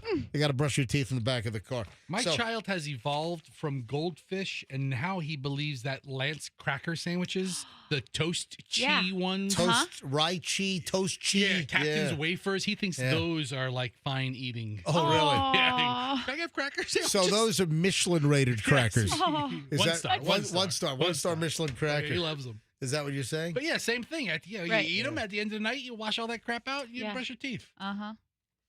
What food item could reduce the possibility of you having a hangover if you're on a little bit of a drinking bender? Think about this. What food item could reduce a hangover? So this is an expert. Before or after? Dr. Nina Chandraskaran. Yep, this is a doctor who says that, and this doctor specializes in lung and critical care. What food item does she say can reduce your possibility of a hangover? So before you go on a drinking bender, what should you eat? I mean, is the answer like a big old greasy hamburger? No, it's not. Oh, okay. Nope. I was thinking something to absorb all the alcohol. I'm just going to cut to the chase. It's cheese. Ew. So a small amount of cheese before drinking could limit the amount of hangover-causing toxins that are produced by the body. So I was right. But also, wine and cheese, that's sort of always been a thing. Yeah. But what does she mean? Like you eat like a slice or two of American, sliced deli cheese? Doesn't specify the cheese, but just eating cheese. Gouda? Yeah, by the way, she's based right here in Florida. This Dr. Nina Chandraskaran is based right here in Florida and says that, eat cheese before you drink and it's going to reduce. Maybe that's why the whole wine and cheese thing got started. Okay. What about cottage cheese? I mean, I can't imagine that going down and really helping. No. It's like a block of cheddar or Gouda, Cottage cheese would help a lot if you drink so much that you yak. All right, moving along to the Kanye West situation. Folks, we've got breaking news. Yeah, I guess the hostage wife of Kanye finally has had enough. Yeah, she's out. The reports hit yesterday afternoon that the wife of Kanye, the one that was paraded around naked for the last couple of years, they would go on vacation to Europe or Japan, and she would walk around, with barely anything on. And, you look at the condition of that relationship, and it always looked like you were watching to see if she was like blinking Morse code with her eyelids. Help me, help. You know what I'm saying? Help me. Are you okay? No. Blink twice, Yes, blink once. No, blink twice. It was almost like, seriously, like she had stock. Oh, Michelle's blinking right now. Michelle, are you okay with me? Oh, she's blinking SOS with her eyelids. It's dots and dashes, baby. No, so Kanye West and his wife, this Bianca Censori, are split, and they plan to divorce. Okay. Yeah, this story hit yesterday, and apparently the last straw was Kanye's anti-Semitic rant on social media saying, that he doesn't trust Jews, and he's a Nazi, and he likes Hitler, and then he starts, pawning off these swastika T-shirts, and apparently she has had enough. It's almost like she was trapped in that. Remember the movie Room? Yes. It's like she was trapped in the Kanye room, and she's finally escaped. They looked so happy at the Grammys. Right, Oh, yeah. They're She looked so happy in love. and naked. Yeah. So breaking news, they've split, according to TMZ. Kanye and Bianca have split, headed for a divorce. The Daily Mail, citing a source close to the rapper, a source with direct knowledge tells TMZ both sides have reached out to divorce attorneys. Wonder what kind of prenup she has.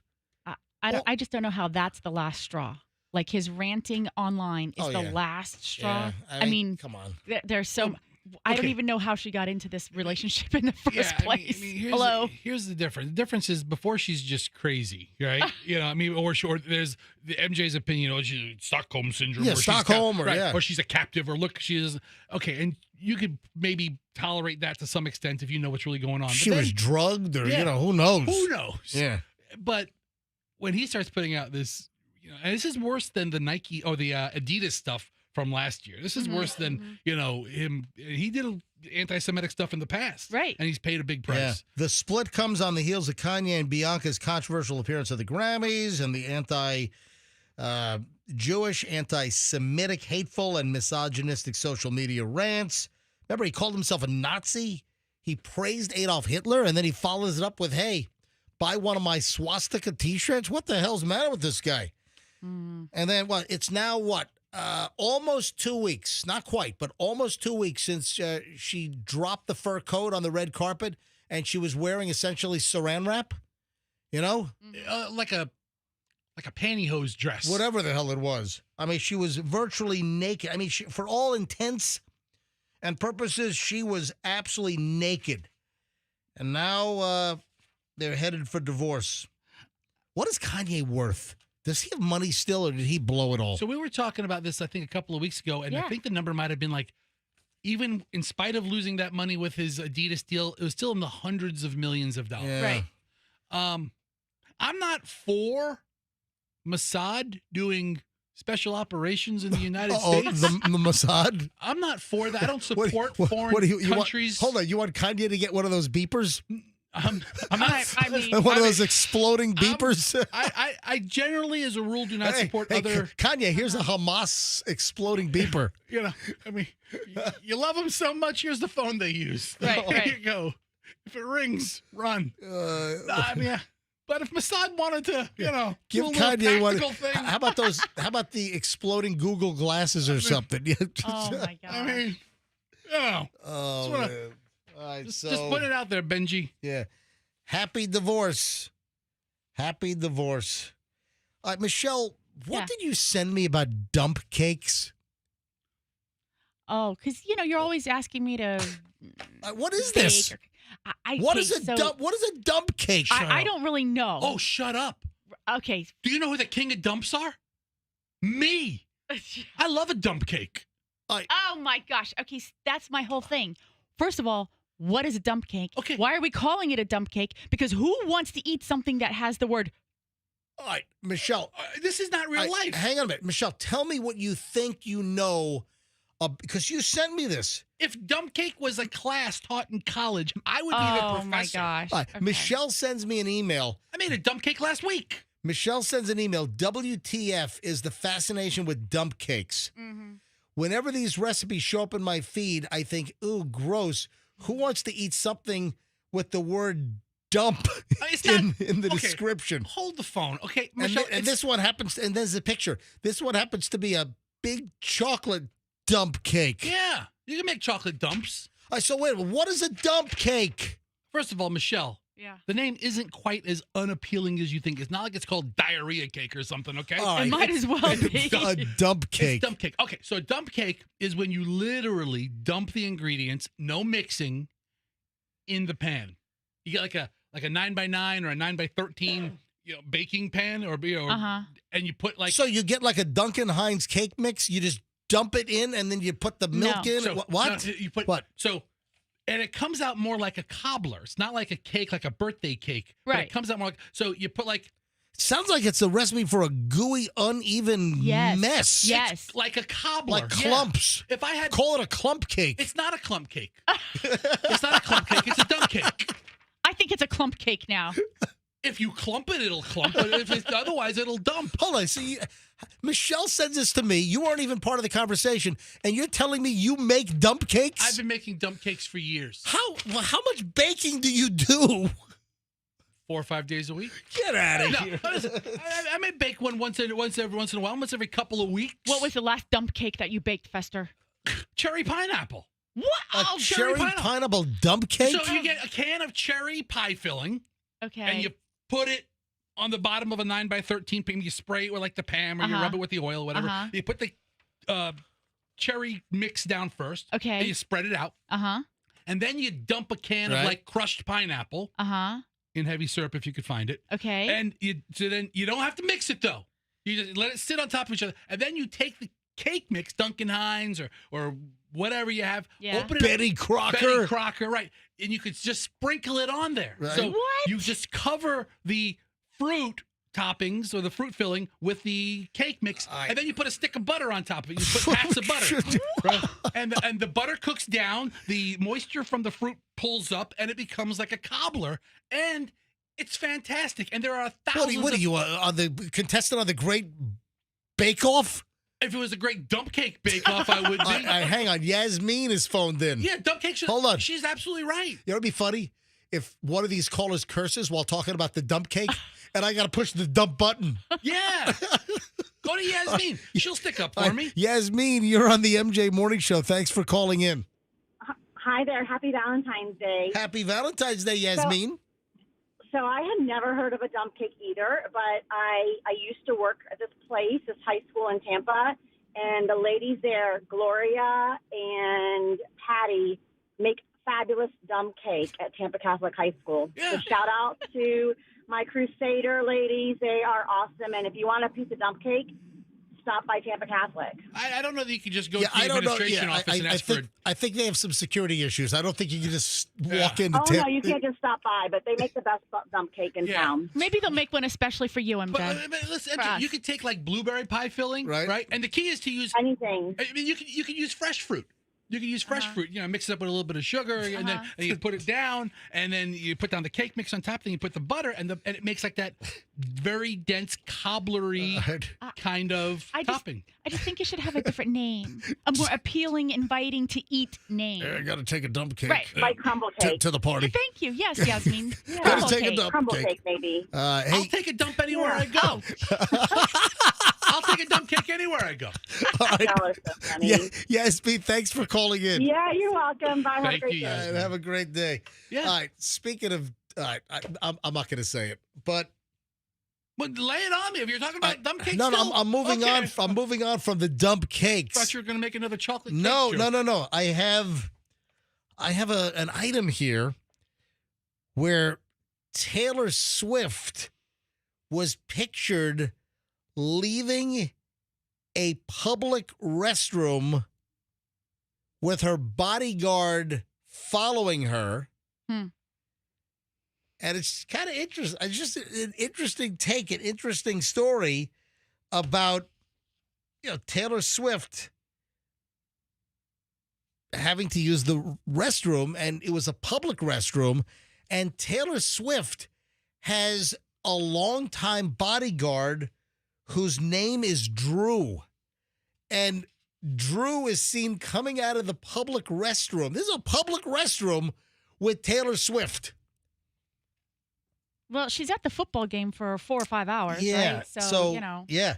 Taylor was pictured watching the game from a VIP suite at the New Orleans Caesars Palace Superdome. And she had to use the bathroom. I don't know why this is coming out so many days later, but she used the restroom, and she was pictured coming out of the restroom with her bodyguard in tow. So Fester just brought up the picture. There's Drew. So Drew is Taylor's bodyguard, right? and he's walking out of the. I mean, what does he go in? You've heard the stories, like celebrities having used the restroom, and their bodyguards will go in. Everybody out! I mean, did Drew, Taylor Swift's bodyguard at the Super Bowl, go in and say, "Hey, everybody out! Celebrity poop! Celebrity poop!" Did she just use the regular bathroom that 1,000 other people are using? Well, it was up on the suite level, so it was, I thought a lot of those suites have a restroom. I've been in suites and boxes have a restroom in the box. That have a restroom. Maybe Taylor didn't want people to see her in the box, doing her. I mean, she's a human being, but, believe it or not, Taylor does the number 1 and number 2. You think? Yeah. Shut your face. No, she doesn't. The Swifties are probably really. Taylor does not do number 2. She doesn't take a dump? No, she's never. I mean, like, you think Taylor's ever farted? No. Never. She just hovers above the toilet and shakes one off. But all right. Look, I'm gonna reveal something. I mean, hold on. Hang on. Let me reveal, and I'm sure plenty of people have had the exact same thought. When you think of somebody that's like high and mighty, or somebody that tries to put themselves on some kind of a human superiority level, I mean, if somebody has such an aura, and I don't know whether there is a degree of jealousy for some people, or if somebody is so placed on a pedestal that if you want to bring them down to earth, I always picture them on the toilet with an explosive case. What? Yeah. Yeah. Do you agree? Yeah. I mean, every person who's ever sat in the Oval Office, regardless of politics, how you feel about it, I mean, every one of them. I mean, Oprah is on the toilet. To Washington. Everybody has had the runs. Exactly. All right. Has had the runs. All right. So that's a little sidebar. No, but Taylor Swift is pictured walking out of this public restroom at the Superdome. And I don't know why the picture took so long to populate here, but that's her bodyguard right behind her coming out of. So he goes into the ladies' room with her? Right. But do you think that she has little toilet seat covers? Does she use those? Like little Swifty covers? Right. Or does somebody try to run in? Try to run in after her and grab like Swifty seat. It's the Swifty seat. But listen, Drew. Oh, look at his hand. He brings his own toilet seat in for her. If I were of the level to where I felt I needed a bodyguard, right? I'd make him go everywhere I go. Right. I mean, stand outside. I mean, he's outside the stall. He went into the bathroom with Taylor Swift at the Super Bowl. Into the bathroom with her.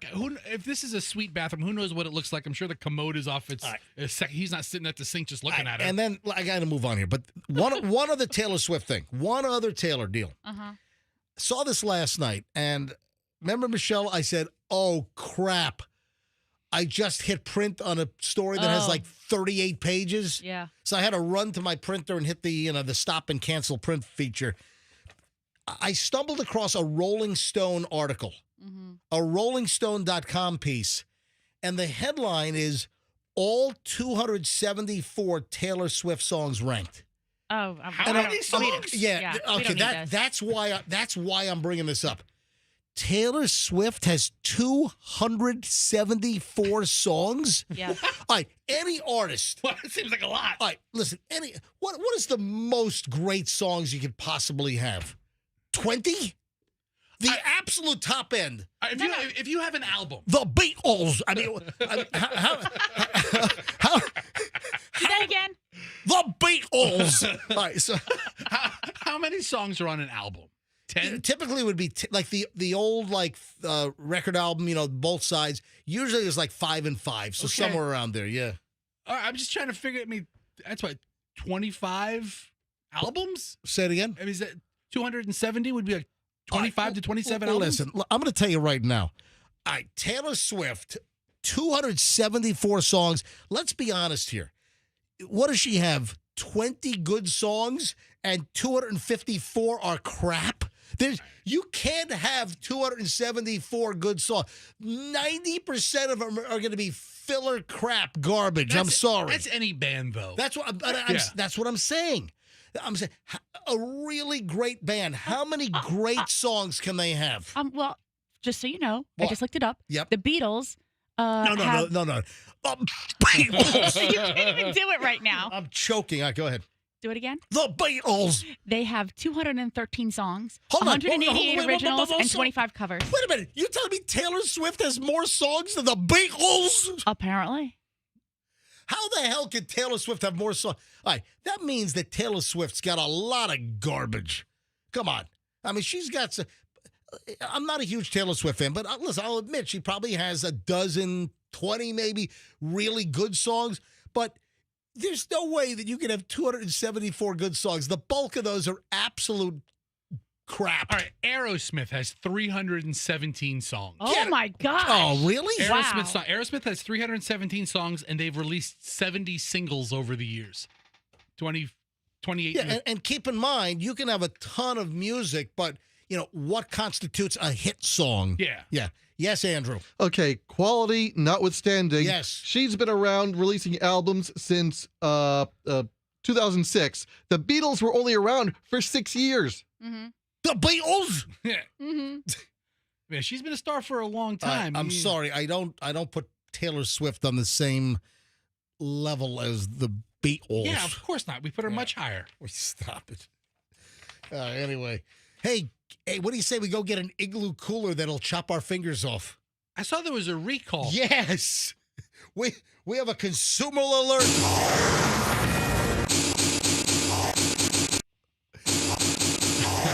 This is a biggie here, man. We got a big consumer alert. This sucks. Igloo Coolers is recalling over 1 million coolers. That's a lot of coolers. Because they can chop your fingers off. That's what I want in a cooler. Cold drinks? Nah. Containing the sweat? Nah.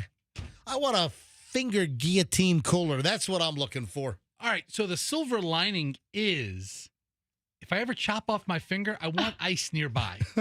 Oh, yeah. Right? I mean, there's a silver lining. This isn't all bad.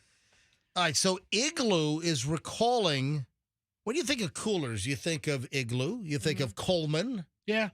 Yeti. Mm-hmm. Michelle, you did cooler research, and what brand did you buy that you said was even better than Yeti? Orca. Yeah, so Michelle bought an Orca cooler. Made in the USA. And the thing, it's fully made in the USA.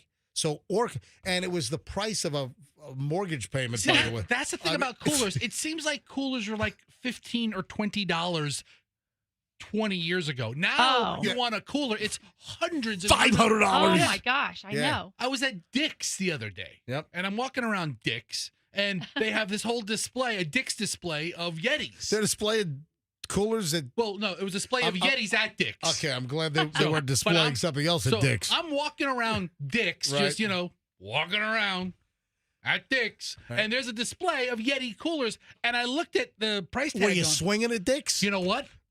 I stand corrected. What? I wasn't at Dick's. I was at Bass Pro Shop. But they had a whole...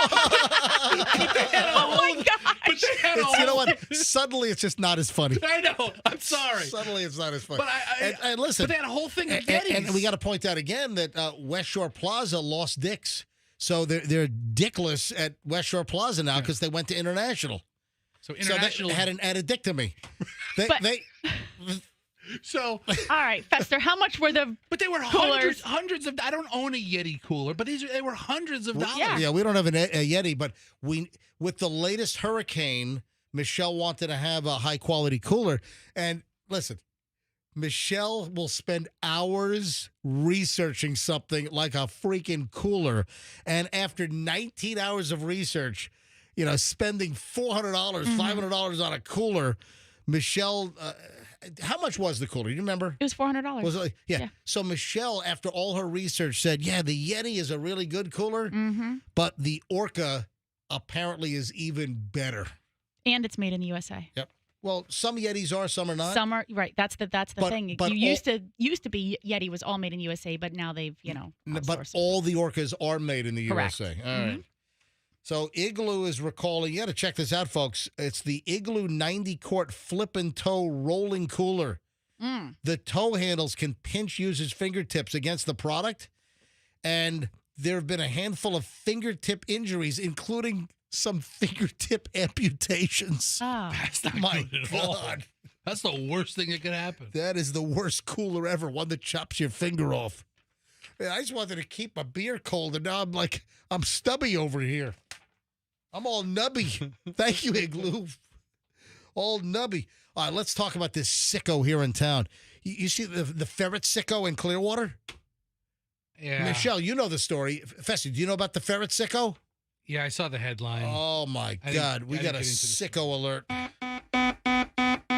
Yeah, we got a perv alert. He's arrested. He's been Oh, captured. yeah. Oh, yeah. We got a mug shot on this guy. I mean, come on. This is like what? This is like taking the cute little puppy scam to the next level. Now you're using ferrets. Yeah, a guy was arrested on Tuesday, and this guy's scheme was to use his pet ferrets to attract kids into his house in order to molest them. I mean, how gross is this? Dude, Tell you what, I'd put this guy in a chamber in the ground and let 6,000 ferrets chew his face off. That's what I would do. So according to the arrest report that I'm looking at right here, Robert Rouse, 36, invited a kid under the age of 12 into his house with, hey, you want to see my cute little ferrets? So once inside,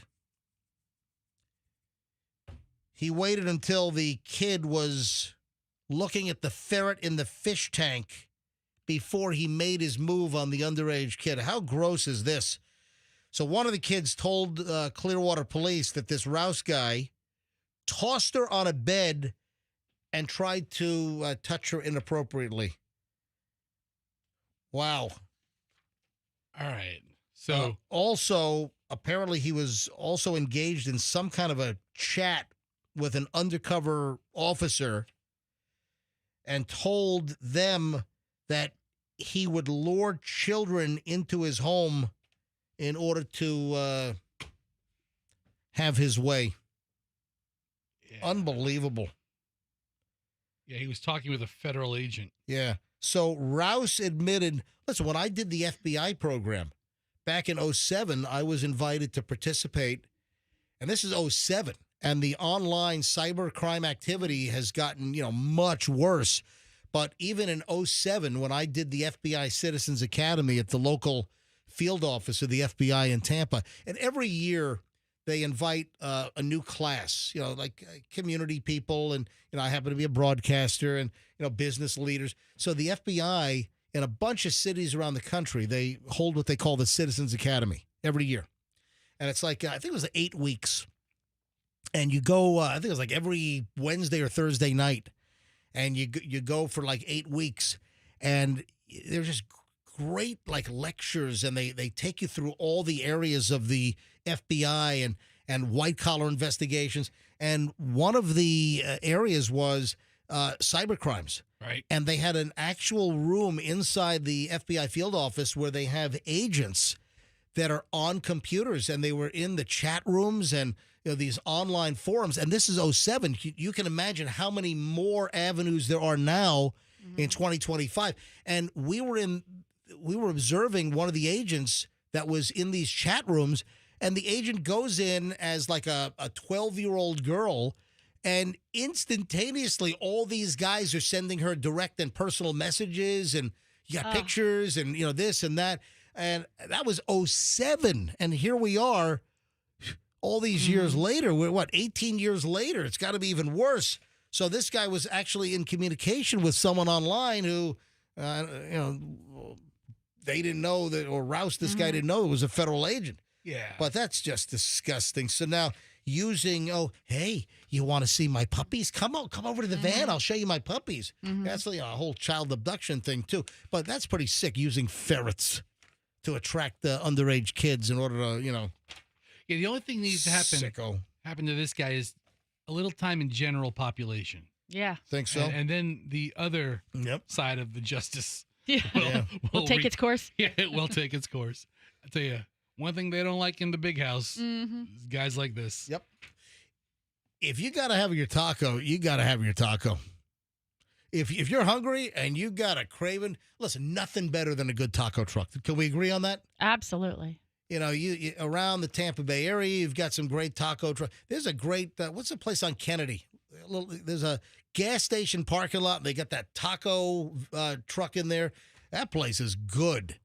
I forgot the name of it, but it's, it's... El Trucco Taco? Trucco Taco. No, there's a convenience mart, and I want to say it's a little bit east of Fox 13 on Kennedy, and they're in a gas station convenience store parking lot, and it's... Anyway, there are a lot of good taco trucks out there. It's like a taco restaurants.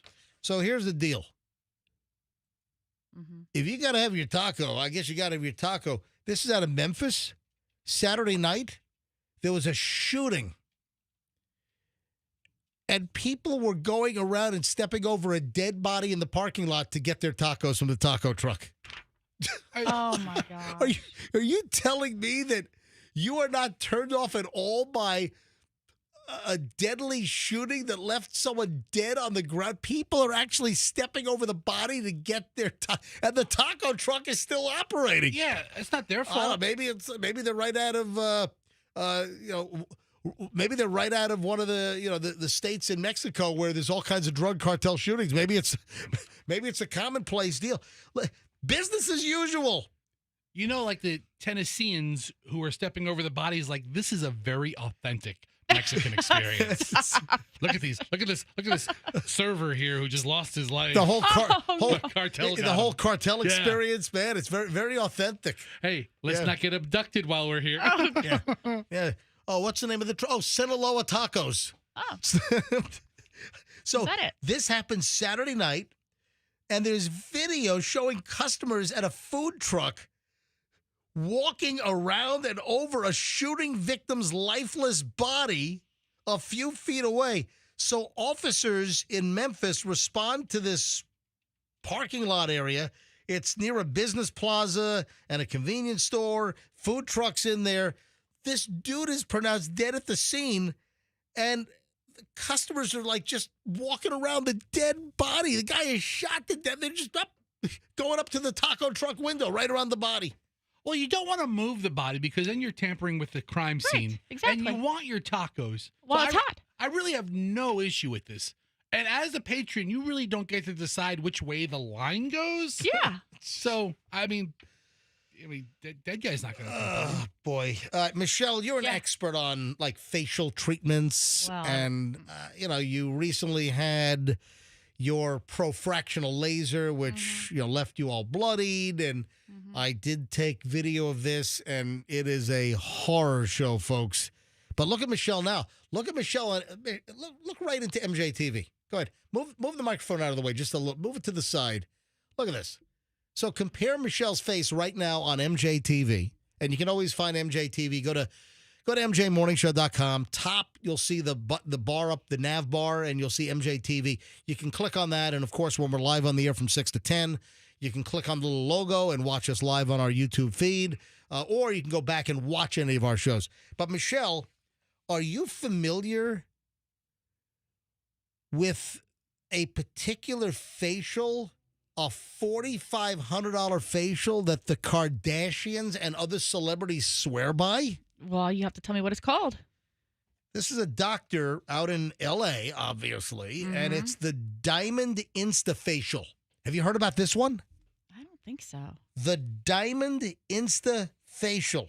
And guess what the doctor's name is? Well, his name is Diamond. It's Diamond. Yeah. Dr. Diamond. Dr. Diamond. But $4,500 for a facial?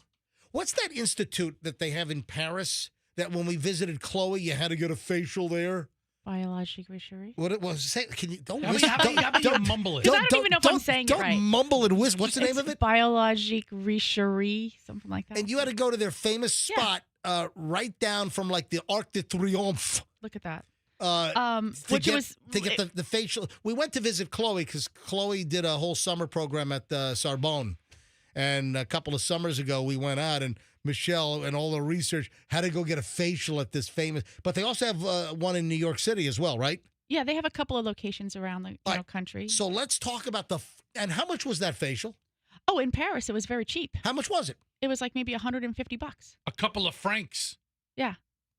Dude, Because it's the euro, dude. They have it's not the franc anymore. It's the euro. They should still call it the franc. No, they don't. They I call like it the it's the franc. euro. Euros. All right. It was less expensive to have it done there than it is in the U.S. So I'm thinking that's where I'll Right. go for my regular treatments. Yeah. from now So, Michelle. Oh, great. Yeah, great. All right. So Michelle got this $150 famous facial right in Paris. Yeah. But you got this doctor in L.A. that's charging $4,500 for the facial. Okay, well, can I tell you what's going on here? I'm looking at the article I think that you have. Yeah, absolutely. So, who gets it? All the Kardashians, apparently. Mm-hmm. All the Kardashians get this $4,500 facial.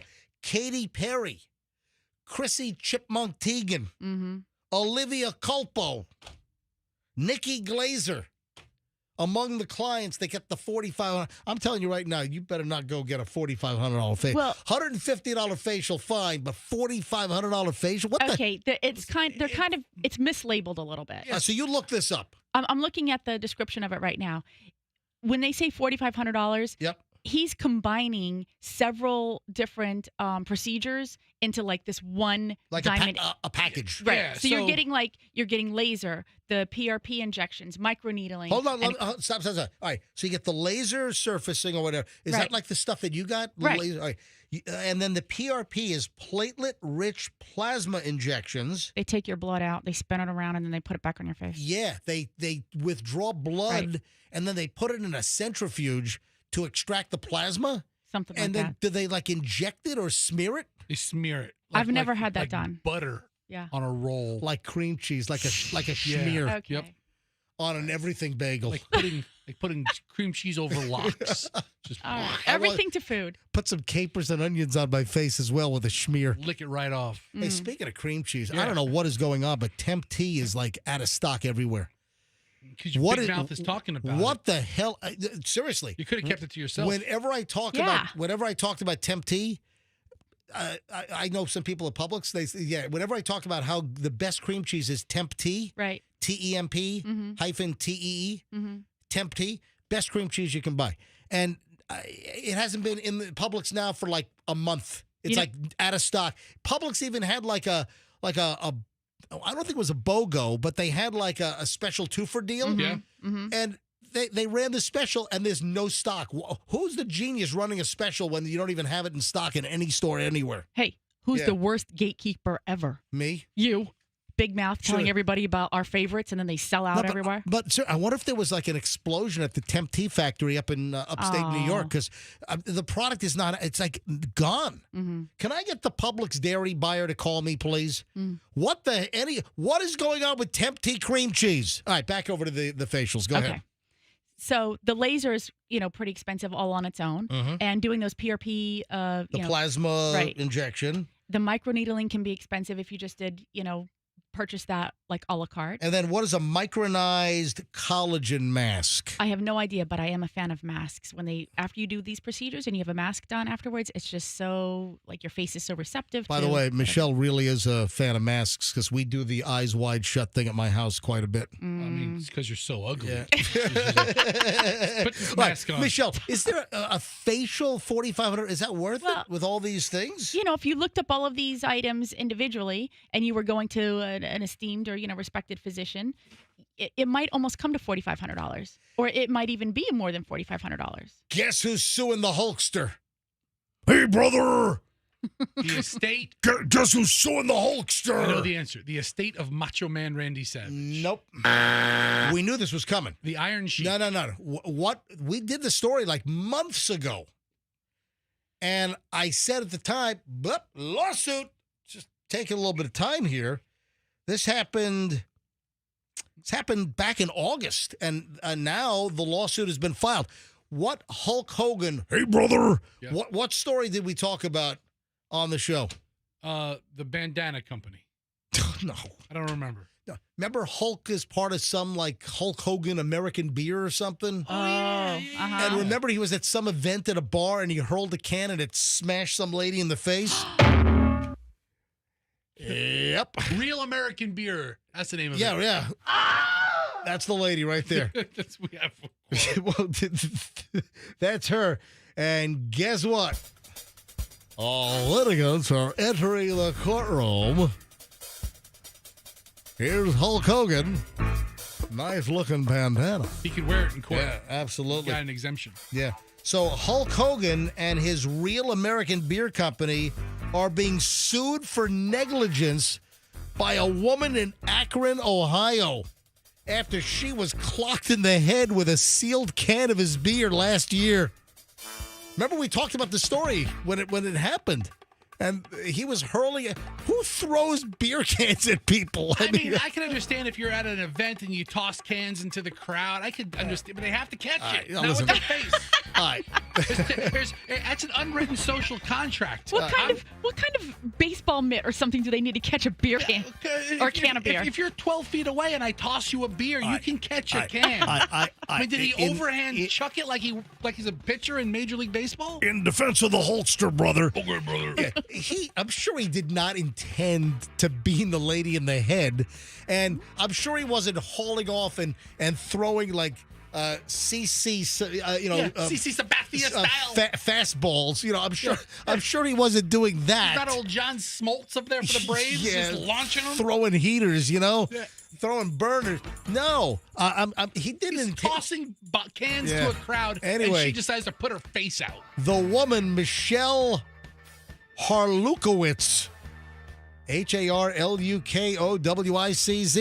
How else would you pronounce that? That's a name and a half. Yep. Claims she intended claims that she attended the promotional event for Real American Beer at Thirsty Cowboys, which is a live music bar in Medina, Ohio, on August 19th of 2024. At the event, she claims that Hogan and another promoter were throwing cans of beer into the audience in an effort to rile up the crowd when one struck her in the head. It's unconscionable to think that you're going to go to a bar to see a celebrity then end up being pelted in the head with a beer can.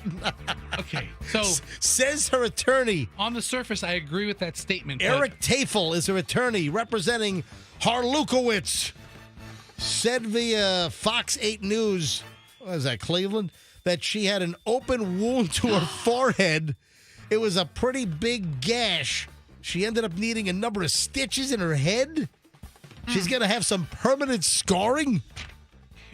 Permanent scarring from the Hulkster, from the Great American Beer. What was it called? Real American Beer. Real American Beer.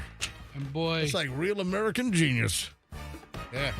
I think the beer is just a front for their merch shop. Look at all this crap you can buy. Yeah, photos of the injury were also made public to show Harlukowicz with a can-shaped injury to the top of her forehead. My gosh, but she had like the shape of the can was like embedded in her head. I mean, if you ever get the part of the can that would hurt MJ is the top lip, that top seal. So she has a hooked wound. Yeah. I mean, you have to have, it's a curve in her head. But it's not like it's a straight line. You gotta love attorney talk. And Michelle, you're an attorney, but barely. Yeah, I don't think I've ever gotten this deep in the People's Court theme. It mellows out. What is this? What is this part? This is when Rusty the bailiff and Judge Wapner are tripping in the back. You know, the person who did this has like a whole album of this type of stuff or whatever. The People's Court music? Yeah, Julian was sharing it with me. I never heard this. This is like spacey now. Yeah. The People's Court theme morphs into this? It's like a 4-minute long piece, right? Yeah. Yeah, something like that. I love attorney talk. I got to share a little bit more of this woman's attorney, Eric Tafel. Sounds like a great attorney. Quote, how does a responsible company allow full cans of beer to be thrown into a crowd of its guests? That's a good argument. First of all, we want some accountability. He's still touring around hawking his beer. We certainly don't want to have this happen to anyone else. So he's right. Why wouldn't they just settle with her? Just, hey, we hit you in the head. You need stitches. Here's $25,000. So that's the next away. step.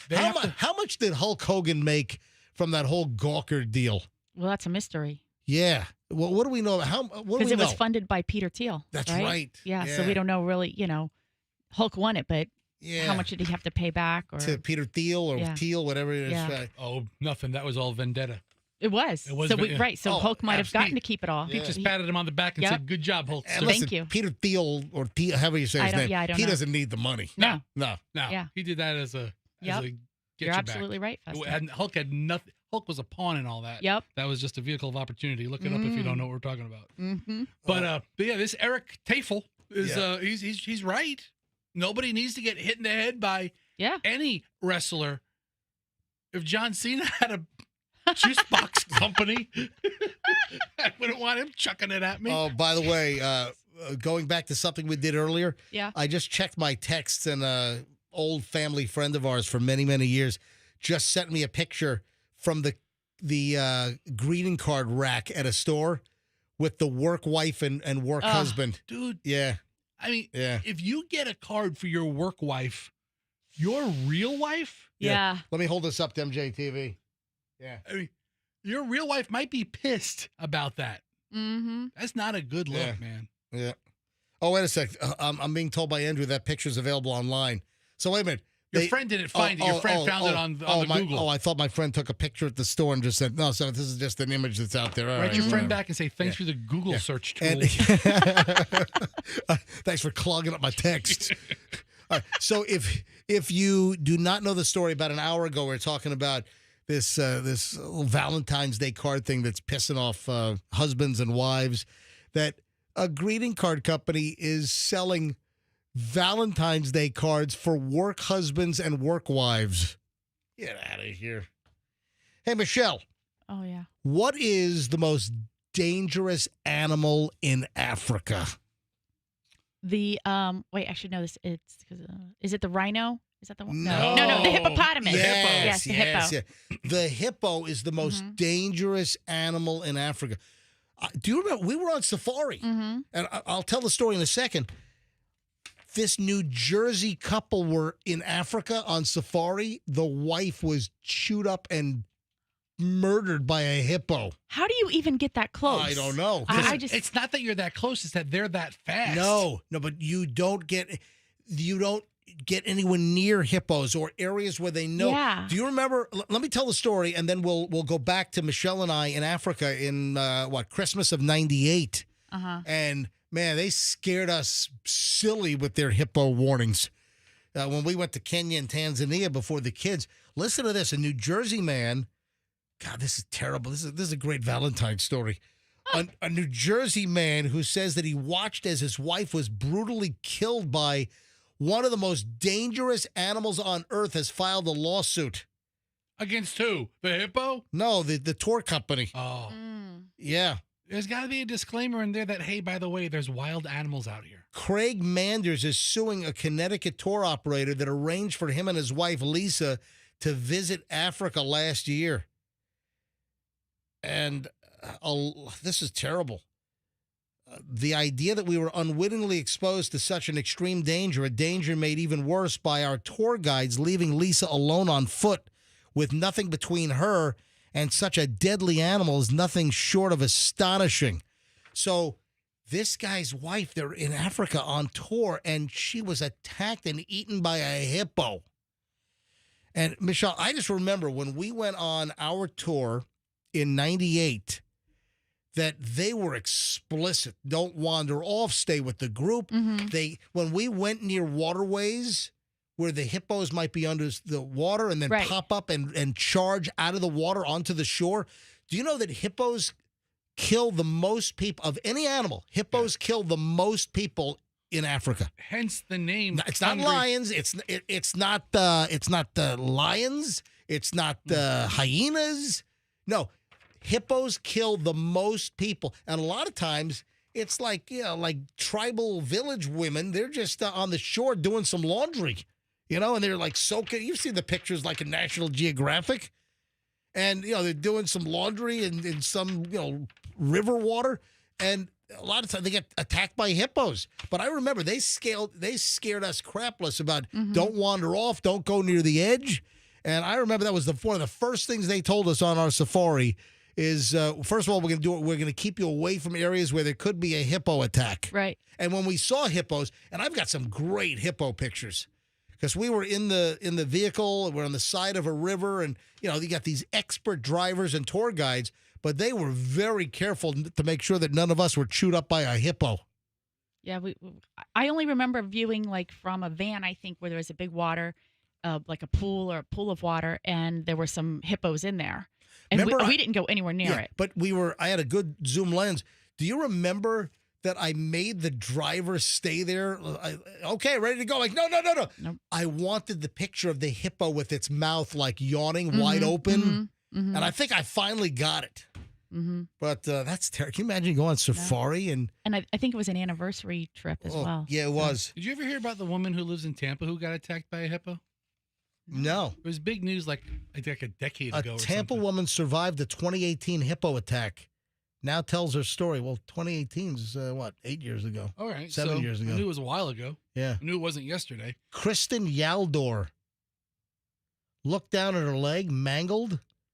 Oh, my God. She was in a canoe at a hippo attack on some river in Africa. Holy crap. Zambezi River? The Zambezi River in Zimbabwe. Yeah, near Victoria Falls. Wow. She's lucky. I hope your leg is okay. It could have killed you. I'm glad you're alive. Yeah. But you don't mess with hippos, man. Hippos, man, they're so cute. Yeah, they will chew you up like a wafer. Little wafer thin. Yeah. The wafer thin human being. I can't fit another person. I've eaten so many people today. I can't fit another wall. Another human. He's wafer thin. All right. We mentioned this late in the show yesterday, and I said I wanted to revisit this. And I don't know if we can get some phone calls in this, but if you would like to make, close to $500,000 a year, apparently become a bottle service girl at some of these clubs around the country. New York, Miami stands out, but bottle service is where you have like a VIP table or some kind of table, and you order a whole bottle of the liquor, the spirit to the table, and you'll get like a $75 bottle of vodka, tequila, whatever, and the club charges like $500. I never understood the whole bottle service deal. And when I saw this, I'm like, holy crap. So we mentioned this briefly. How much is a bottle of like Grey Goose if you go to Lucan's? You $40? I don't Grey Goose, very reasonable price. You go to a great, liquor and wine store like Lucan's. But Fester, where's this place? I don't know. I typed in Hey, Meredith, come here. She would know. Yeah, well, no, she would know. Meredith, that's why I'm calling her in. Hey, Meredith, what do you know about bottle service?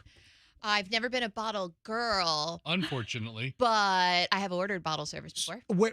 And how much was the bottle service? Oh my gosh, so the price at least 3 times more, if not like it could be 10 times the price. Yeah, of what you'd pay like at Lucan's. Right, but it's the bottle service. It's the girls coming out with the sparklers. They're holding up a sign for the birthday girl or guy. It's the moment. You want it up on Instagram, so you look cool. All that stuff. So I'm bringing this up because I saw an item that top bottle service girls at some of the big clubs, Miami and New York, do you know how much money they can make as a bottle service girl? I'm thinking over $100,000. Yeah, over $100,000 in the first quarter of the year. Yeah, wow. Guess what? Keep going. Really, higher than that? Yeah. Wow. Fester just gave you a tip. $100,000 first quarter. I don't want to go over Price is Right rules. $250,000. All right, so if it's $100,000 a quarter, what would that be? $200,000. No, how many quarters in a year? 4. Yes. Okay. All right, so 100,000 times 4 is what? $400,000. Yes. Oh my God.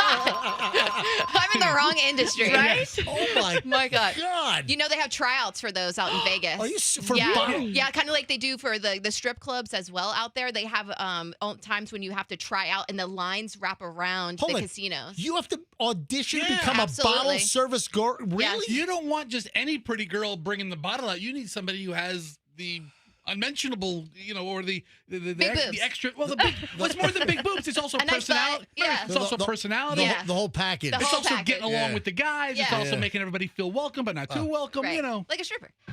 Like a But you're not. Yeah, major clubs in Miami and New York, the bottle service girls can make $400,000. I would imagine it's probably the same thing in Vegas as well. Yeah, so I know girls that'll actually move out there for the season, basically, because you have to retry out and all that stuff, Right. depending on what they do. So they'll just move out there for like 3 or 4 months. What do you mean you have to try?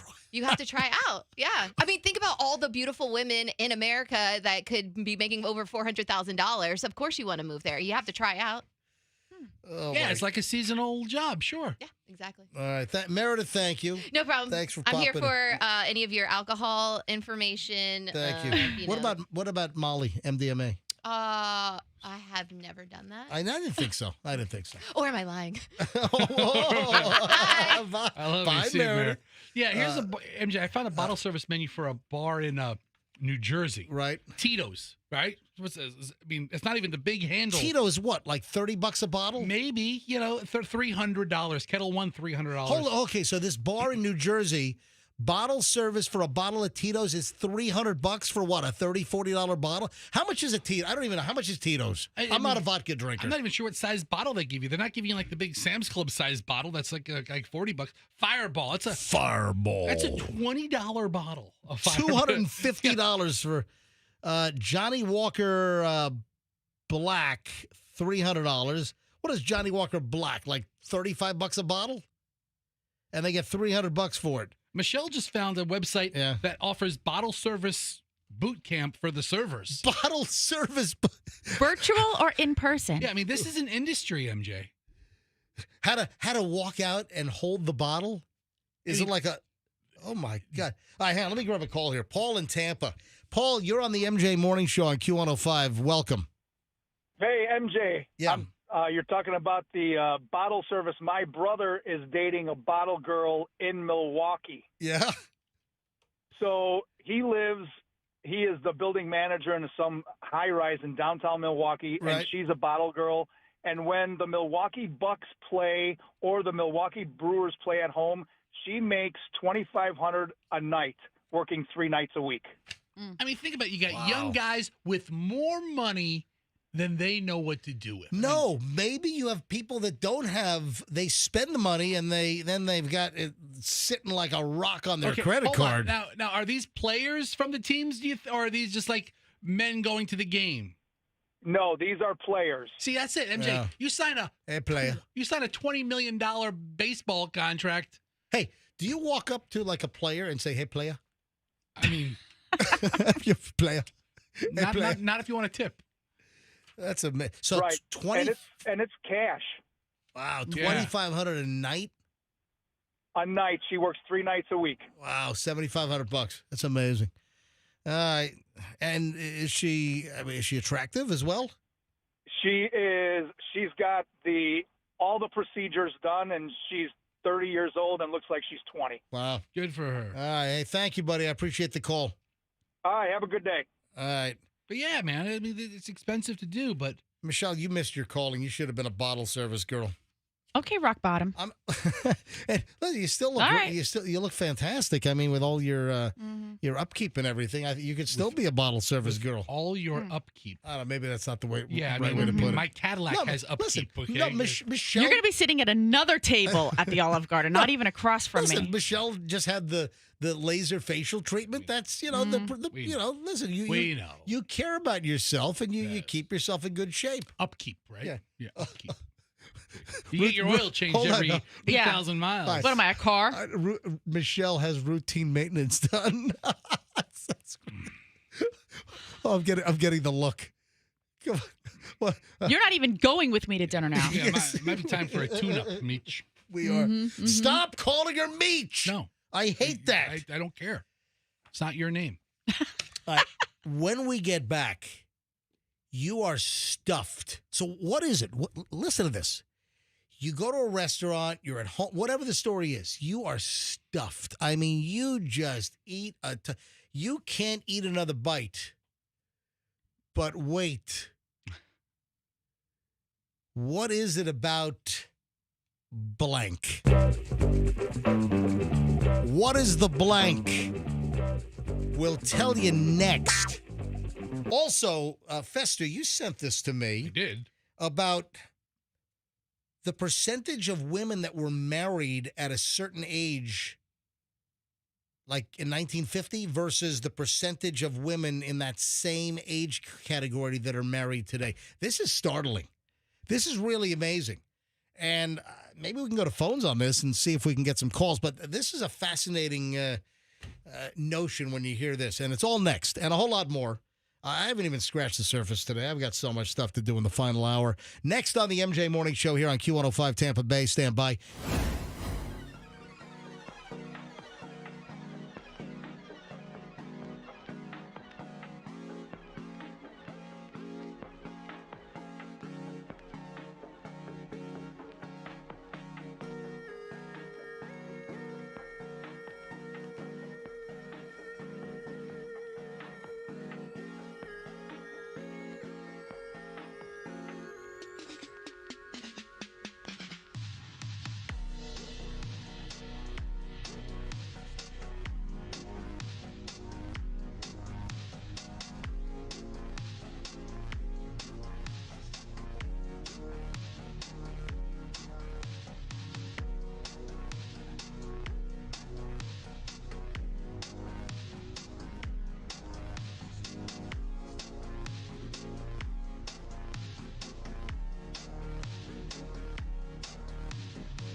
is 8:58. It is the MJ Morning Show.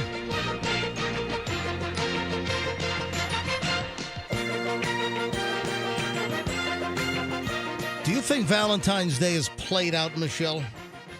I think the expectations are really high for it, so I think people are kind of tired of it.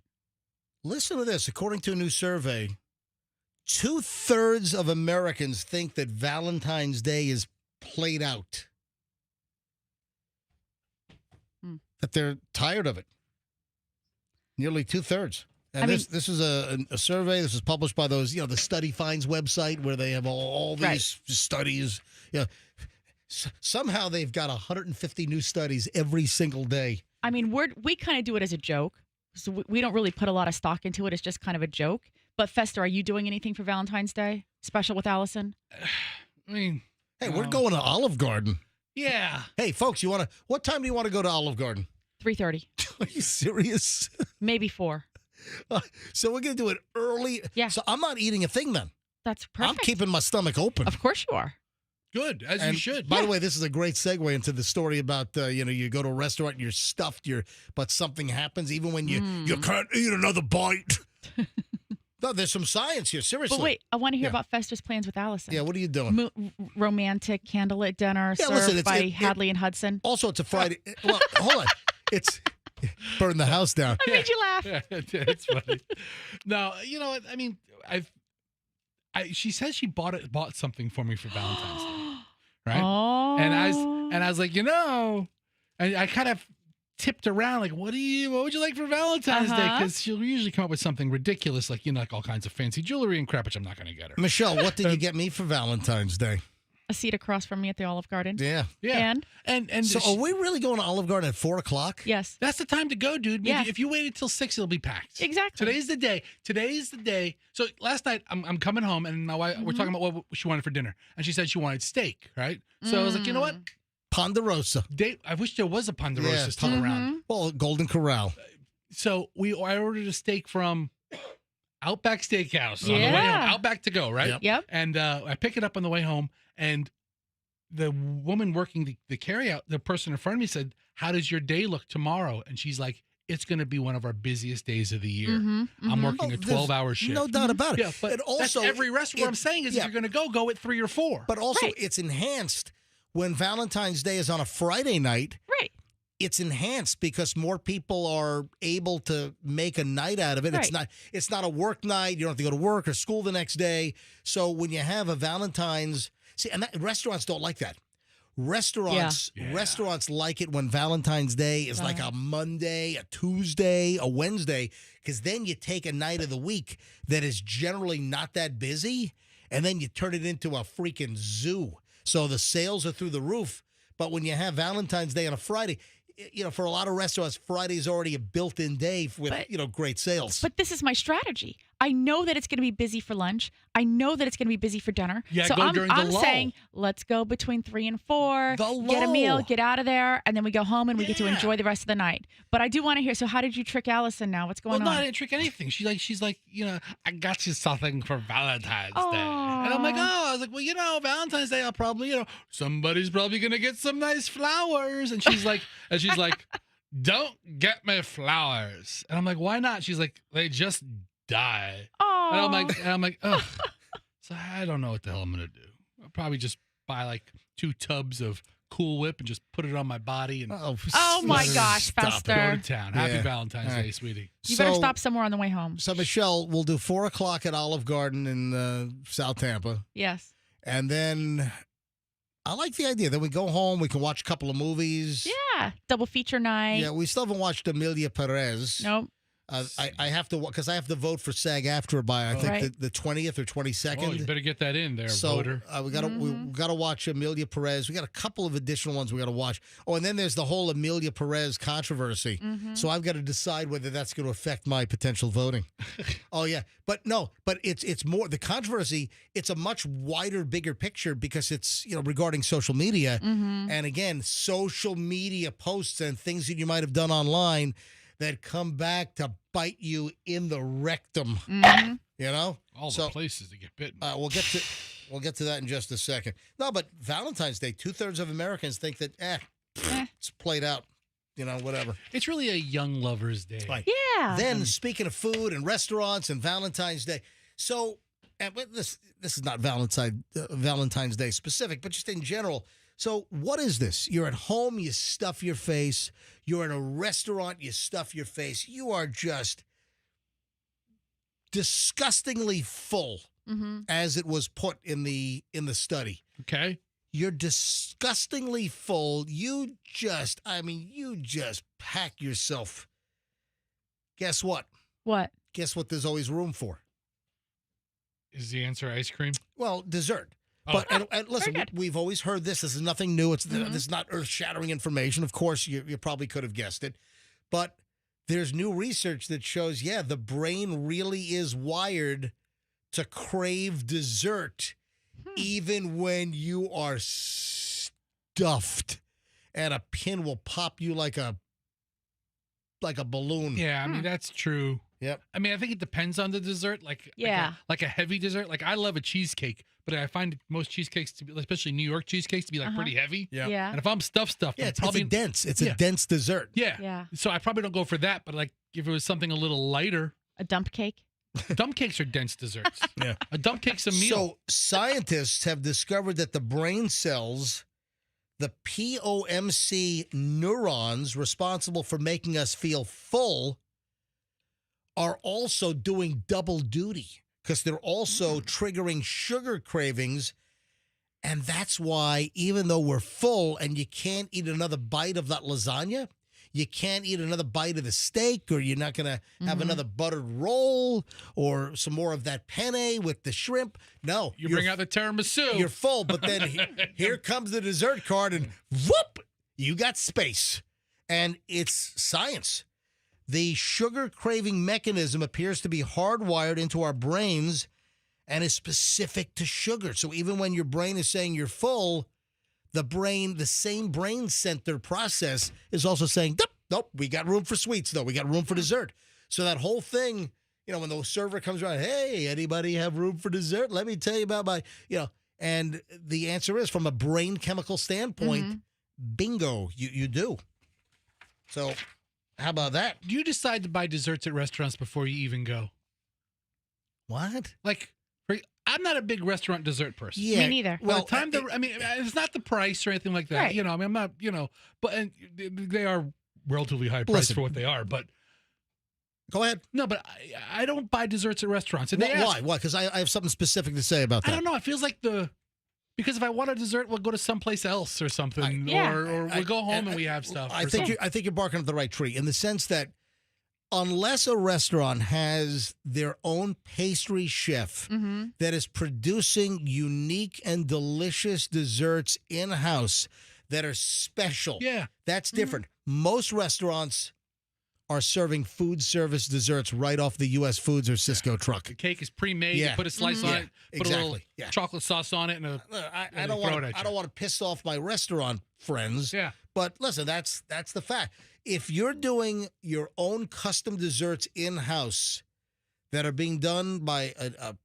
pastry chef and you're doing some really nice things, that's different than a frozen box of chocolate decadence cake that came right off the Cisco truck. I'm serious. Right.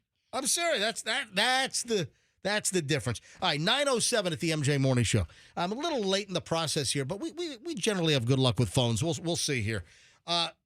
And Festa, you sent this to me, and this is from a Reddit group, and I find this really interesting. Yeah, it was just like a couple of sentences, but it made me go, huh. Yeah.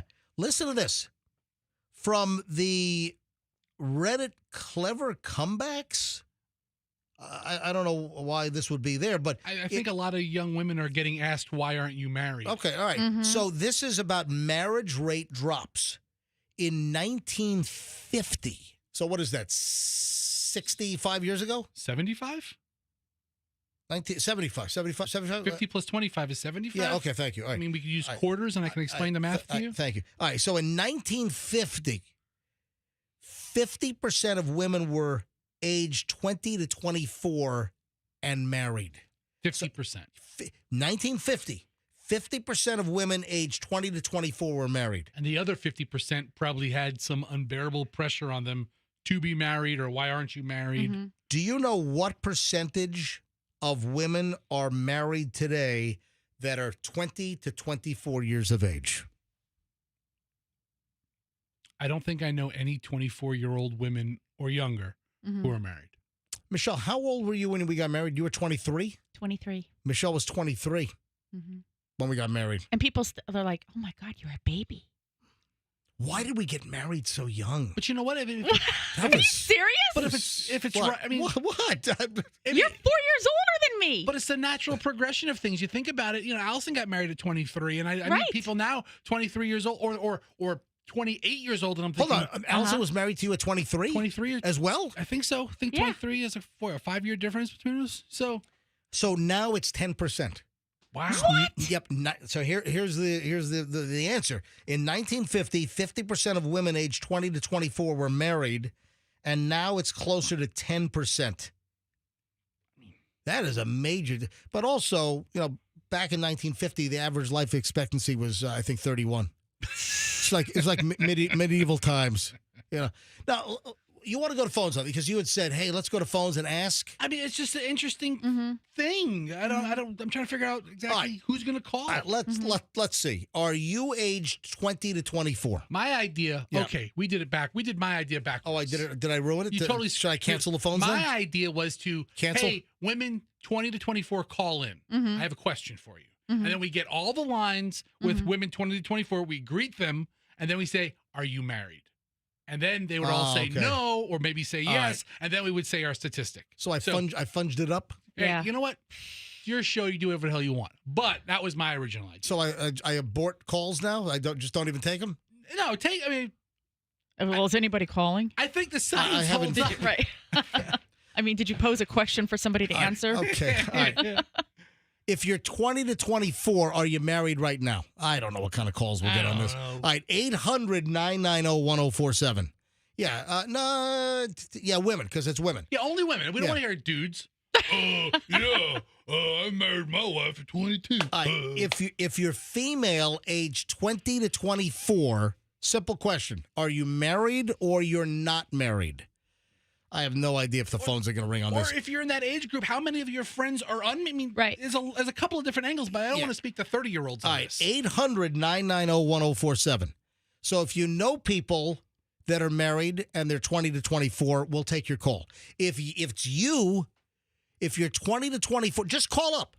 I want to know if you're married or not married. If you're a female age 20 to 24, call us now.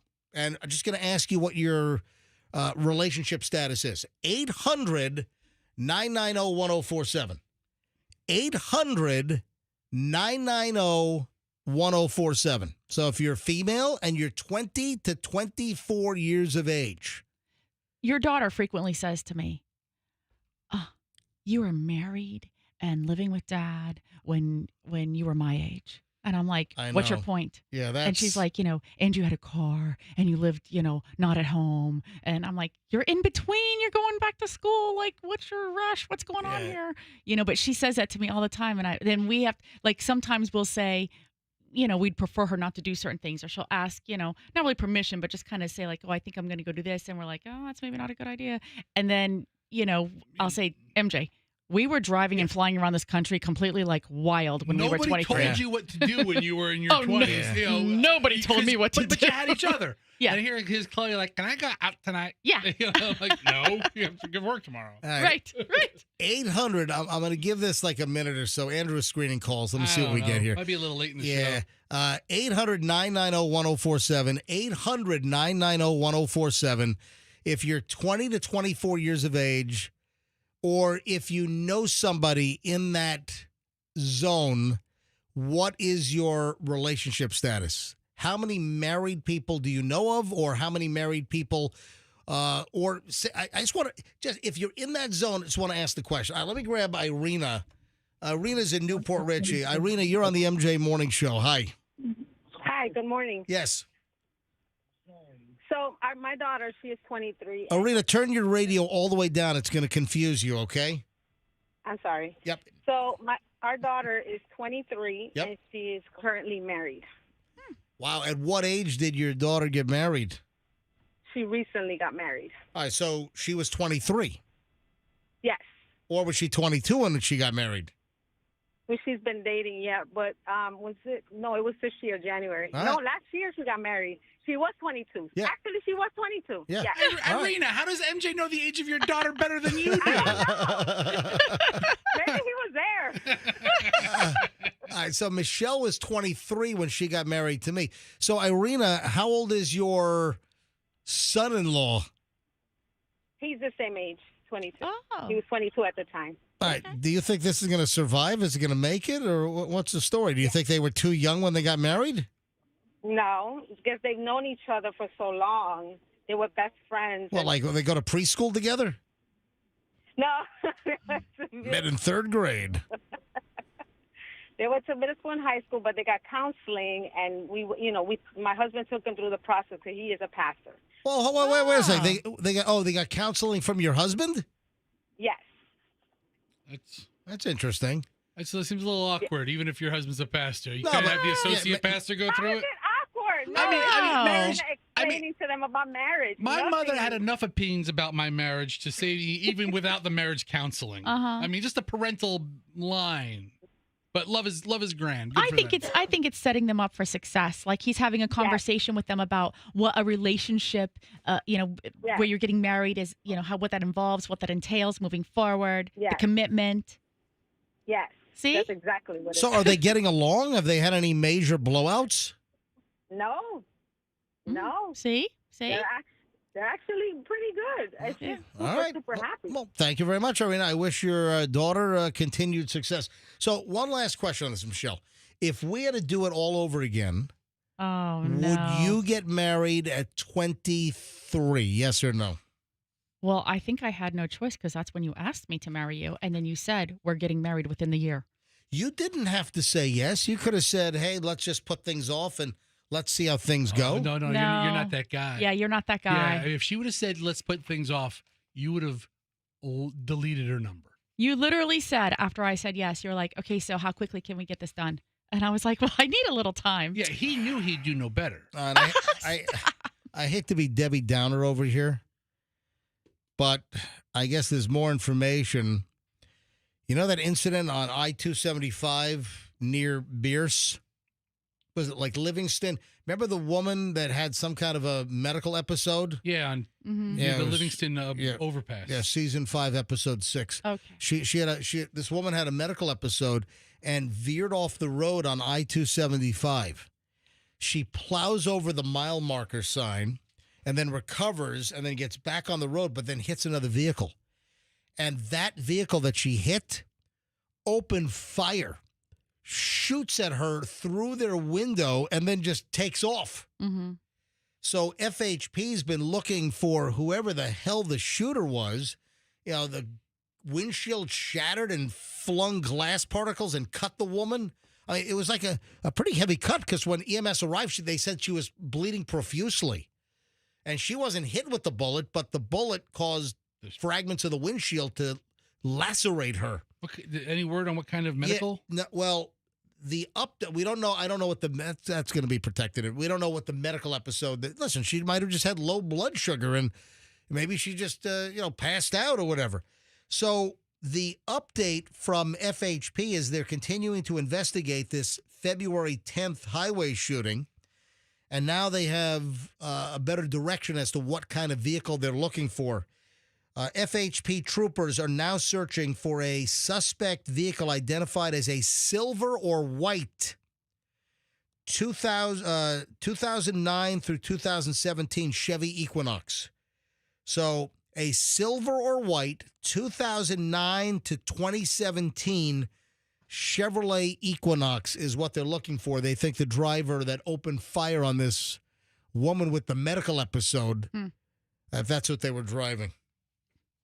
So if you have any information, anyone that has a silver or white Chevy Equinox that had no damage like a week ago and then suddenly they've got damage, call somebody. Yeah. Call the authorities. Yeah, it's February. So it was earlier this week. So it was, 4 or 5 days ago that this happened. I think it was Monday. So 4 or 5 days. So if you know anyone that has a silver or white 2009 to 2017 Chevy Equinox, and it was in good condition, and now it's all smashed up or it's got some problems, get a hold of the FHP because they're the ones that potentially opened fire on this poor woman. And I'm sorry, again, I don't mean to be Debbie. This is more of a downer, but this, oh, my God, this so infuriated me. I'm so angry. I mean, this is horrific. A guy was arrested yesterday right here in Tampa. Tampa police said he tied his dog to the back of his pickup truck and dragged it down Kennedy Boulevard. Oh, my God. All right, Michelle. All right. Michelle just took her headphones off. Okay, was it done deliberately or was it done forgetfully? You mean like vacation? Like family, like National Lampoon's Vacation. Yeah. Clark didn't mean to leave the dog on the bunk. Yeah, what was the dog's name in that movie? I don't remember. Spunky? No, the kid was Sparky. Sparky was the son. Sparky's the son. No, Sparky was Clark. That was the pet name for him. Okay, all right. That was Russ. Russ was the kid. Rusty yeah. was the son. Rusty. Sparky was Chevy Chase's kind of pet name by his wife. Yeah. So, I don't think this was an accident. Like in, Vacation. I don't think it was. I mean, this is nauseating. So another driver called 911. This is about 9 p.m. on Wednesday night after spotting a vehicle dragging a dog. The driver, identified as 72-year-old Johnny Davis, was driving on West Kennedy. Was the dog's name Dinky? I don't have a name of the dog. The dog's real name was Popeye, but Popeye the dog was credited as being Dinky. What the hell are you saying? The movie, National Lampoon's Vacation. Oh, okay. Apologies. I moved on from that. All right. We're back to serious mode. I'm sorry. So officers found the dog with evidence of severe trauma. The dog was taken to a vet, some kind of a nighttime emergency vet, and the dog did not make it. The dog passed from its injuries. What kind of a sicko would do this, man? That's awful. That's felonious. Yeah, so TPD, they with their investigation, they determined that Davis had driven for about a mile. And then there were some surveillance cameras from a local business or what that saw him making a sharp turn into a bank parking lot off of West Kennedy Boulevard. Disgusting. My God. And the way that he jerked the vehicle into the parking lot, it caused the dog to come loose from the leash. Oh. And then he goes in and uses the ATM and then drives off, just leaving this severely injured dog in the bank parking lot. So, and they were able to put this together. TPD found Davis at his home yesterday and arrested him. He was booked into the Orient Road jail. Chief Lee Burkhaw said the cruelty inflicted on this helpless animal is both heartbreaking and unacceptable. Our officers acted swiftly to ensure this criminal was identified and taken into custody. We will continue to seek justice for innocent lives and hold those responsible accountable. This is going to be felony animal abuse. Absolutely. This guy's doing 5 years. Potentially. Tell you what, you don't want me on that jury. No. Michelle, you all right over there? No. You all right? You don't want Michelle on this jury. I'll tell you that right now. Michelle, can you talk? No, I'm disgusted. I feel like I'm going to throw up. Okay, honestly. Good morning, everybody. Listen, we do a little bit of everything on this show. A little bit. No, Big news. What do you mean no? we didn't need to do this one. Sorry. All right. Well, when it's the Michelle, you know what? I'm just going to end the show now. Thank you. when it's the Michelle Morning Show, you leave that stuff off. Listen, I got a point. This is just a sick human being. Listen, we don't control the news. We just kind of talk about exactly. it. I mean, I want to educate folks. People need to know that you've got sickos out there like this. You know, we talked about the sicko pervert, child molesting ferret guy in Clearwater also. Right, hold on. The guy's 72 years old. Are we sure he knew what he was doing? Listen, you leave a dog for a walk, you hold him on the bumper while you run back inside. The guy was arrested. I understand he was arrested. They're going to arrest anybody for doing this. But in the case... The investigation must have shown that there might have been some intention. Because if it was purely an accident, if it turned out to be totally an accident, the cops don't still say, oh, well, just an accident. Anyway. Don't do it again, pal. Right, They Michelle, still arrest you. All right, are you canceling Valentine's Day dinner now? Yeah, I think so. Get out of here. All right, 924 at the MJ Morning Show. I'm sorry. Again, I don't make the news up. 924 at the MJ Morning Show. I'm not going to hear the end of this. Why did you have to do that story? Jeez, Hey, real quick. All right, this is going to be a rocky day. Hey, changing gears. Yeah. You know what happened 2 years ago today right here in the MJ Morning Show studio? No idea. We married Barry and Lisa Marie. Oh, that's right. Barry and Lisa Marie today. I wonder how that marriage is going. He just sent me a text. Are they going okay? He goes, we made it 2 years. Wow, and the judge. Oh. The judge. Michelle, you know the judge. Miriam. Yeah, she was wonderful. Yeah. Yeah. Valkenberg. Yeah. Yeah. I gave Judge Valkenberg. I gave the bride away. Yeah. Did you?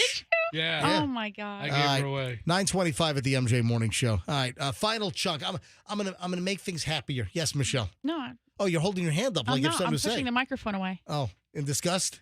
Yeah. All right. 925 at the MJ Morning Show. When we get back, final chunk of the MJ Morning Show is next. We've got some genital trolling. This is crazy. What? We've got, I know this sounds weird, genital trolling. What the heck is that?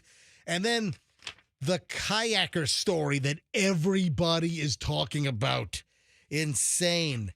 Do not do this seatbelt hack on an airplane on your next flight. Do not. And we have another animal story with a happy ending. Did you hear about what happened to the opossum at Costco? No, I missed that. All right, hold on. We'll get into all this next. It's a very eclectic segment Final chunk of the MJ Morning Show is next here on Q105, 104.7 FM.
And the final segment of the MJ Morning Show, a little bit of a potpourri, a smorgasbord, including a few last-minute Valentine's items on this Valentine's Day 2025. All right, first of all, I got like a when I teased the genital trolling. This is insane. I don't know who takes this seriously. So this happened at the Dallas-Fort Worth Airport in Texas. And listen, there's a big debate in this country as far as transgender or those that identify as a certain sex, and women using the men's bathroom or men identifying as a woman using the women's bathroom. This has been going on for a while, and there's quite a debate. You've got a lot of opinions on this particular matter. So somebody with like this social experimental trolling, they made up these stickers that look unbelievably professionally printed. You know those like the stickers that almost have like a laminated look? I mean, like a gloss. Yeah. I mean, these are like really good looking stickers. And this is like a top shelf troll job right here. Somebody put up these stickers which says that the Dallas-Fort Worth Airport is conducting genital verification, and that they're taking pictures of your junk in the bathroom to make sure you're in the right bathroom. Oh, that's All right, so how long did these stickers stay up? Yeah. So on February 9th, somebody took a picture of one of the stickers, which was placed like at one of the toilet areas, urinals, inside the Dallas-Fort Worth Airport in one of the bathrooms. So this was posted on Reddit. This Reddit user posted a photo of this like laminated sticker. I mean, it looks like professional signage. It is unbelievably well done. I mean, it's not a sticker as much as it's an adhesive sign that was meant to be there. Yeah, I think it's a sticker. It's like a thick stock, but they have like official Texas agency stickers. They've got the DFW airport logo on the bottom. I mean, it's unbelievable. So the sticker reads like this. This looks as official as can be. It reads with a headline, security notice. So imagine this is like right next to or above the urinal. It's in the toilet stall, on one of the stall walls or on the back wall. Security notice, electronic genital verification, EGV. Your genitals may be photographed electronically due to your use of this facility as part of the electronic genital verification, EGV pilot program at the direction of the Office of the Lieutenant Governor. In the future, EGV will help keep Texans safe while protecting your privacy by screening for potentially improper restroom access using machine vision and artificial intelligence in lieu of traditional genital inspections. At this time, images collected will only be used solely for model training purposes and will not be used for law enforcement or shared with other entities except as pursuant to a subpoena, court order, or as otherwise compelled by legal process. I mean, this is well written. The graphics look professional, authentic. Your participation in this program is voluntarily. You have the right to request removal of your data by calling the EGV program office at 512-463-0001 during normal operating hours, Monday through Friday, 8 a.m. to 5 p.m. Oh, my God. What number is that? It's the Lieutenant Governor's office. It really is? Yeah. Oh, my They're gosh. trolling because I guess the Lieutenant Governor, and this sounds familiar to me. What, did he say something about, people need to use the bathroom and blah, blah, blah? About using the appropriate bathroom, and, you can't identify as a woman and use the men's room, or you can't be a man. Oh, I'm identifying as a woman, and then roll into the women's room. So unbelievable. And some people are like outraged. What is going on? It's an ultimate troll. It's a prank that was just done very well. Hey, everyone's talking about the kayak. Did you see this? No, I didn't see this. Michelle. What? This is I've had 100 people said, Festa, bring this up. All right. A kayaker was swallowed by a whale. And then the whale goes and spits the kayaker out, and the kayaker's fine. Yeah, the story popped up, but I think I skipped it. This is unbelievable. This is off of the coast of Chile. A humpback whale watch this. Eats them. The humpback whale scoops up and ingests, or it engulfs the kayaker. The kayak instantly knew it was he was in his mouth. Yeah. He disappears. He goes under the water. And realize, oh no, I don't have whale food here. I've got a human in a kayak, and the whale just spit the kayaker out. Wait, did you see what he said afterwards? Oh, he didn't say it in English. No, he didn't say it in English, but the look at the caption. Right, closed captions translated. Here you go. Stay calm, get in the boat, stay calm. Grab the boat, grab the boat. A friend's yelling at him. Yeah. So a friend, is this in Spanish? Cuando salí ya que me había tragado, pero ya cuando salí entendí que. Hey, go back to the beginning. All right. This is just amazing. And as a scuba diver, I've seen, He wrote, I thought it had eaten me. I thought it had swallowed me. Adrian Samankis, the kayaker. Adrian. I mean, how do you even have the presence of mind to think that as it's happening? Oh my God, I've been eaten by a whale. I'm swallowed. I mean, I think after the fact, he looked back at the video and he's like, that's what I thought. Oh my God. Grab it, stay calm, Yo pensé grab que it. me había comido ya y que me había tragado, pero ya cuando salí When I entendí came que, out, I understood that que claro, it was probablemente probably just out of era por curiosity. curiosidad que se había acercado la That the ballena whale o had quizás como approached para me, comunicar or maybe algo. No communicated lo veo something. ni veo el bote, entonces. That's the father. Yeah, he's like, I couldn't see him. I don't know what happened. I was so surprised. I was worried. Can you imagine? It's amazing. Listen, the whale just thought it was food. The whale wasn't going after a human, but a humpback whale. My God. I mean, yeah, we've gone on whale watching and seen humpbacks. Have we? Yeah, we have. Jonah aside. Yeah. Are there any other stories of like whales and people? I don't think of whales as sea predators. It's never really happened in the history of humans, except in the Jonah. Yeah, Jonah and the whale. This isn't Jonah worthy, is it? This guy isn't a prophet, is he? But the whale spit him out. The whale knew right away that he didn't get like a mouthful of seal, krill, or what is it? I don't even What know. is a hump? Hey, I thought whales ate like krill. zooplankton. Yeah, like krill. They the little either krill or plankton. I mean, different was it a whales. humpback whale? What do humpbacks? Yeah, Google this. No, the kayaker said that it was out of curiosity. So how does a humpback whale explore what it sees? It probably it doesn't have hands. Yeah, that's right. So it had to put it in its mouth and go yuck and spit it back out. Humpback ate small fish, krill, and plankton. Yeah, look. So we actually had the right answer. So it didn't. We mentioned krill and plankton. It didn't think it was food. It's literally like what the He kayaker just wanted to see said. what it was. He was curious. They use baleen plates to strain large amounts of ocean water through their mouths to capture their prey. That's how, and they wipe it off with their tongue. I've always heard that about. I don't know a lot about whales, but that's how whales eat.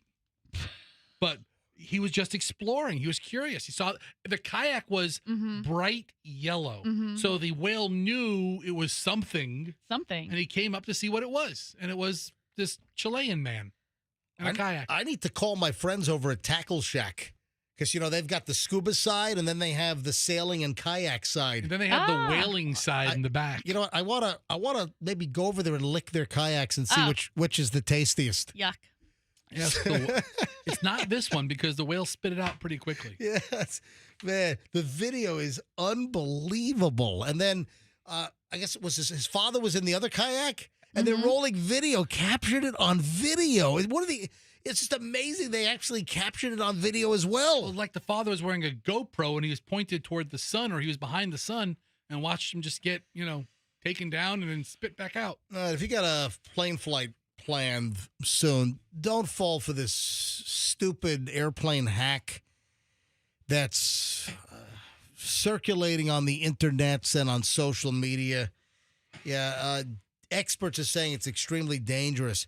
So some people are experimenting, or they're doing this hack in order to sleep on the airplane. And what they're doing is they are sitting in their seat and they're bunching up their legs. So they backs against the seat, you got the butt against the back in the seat, and then you take your legs and you bring them up on the seat. Almost like a fetal position? Yeah, exactly. And then they're taking their seatbelt and putting it around their ankles to like tie their feet in so their feet stay in that position.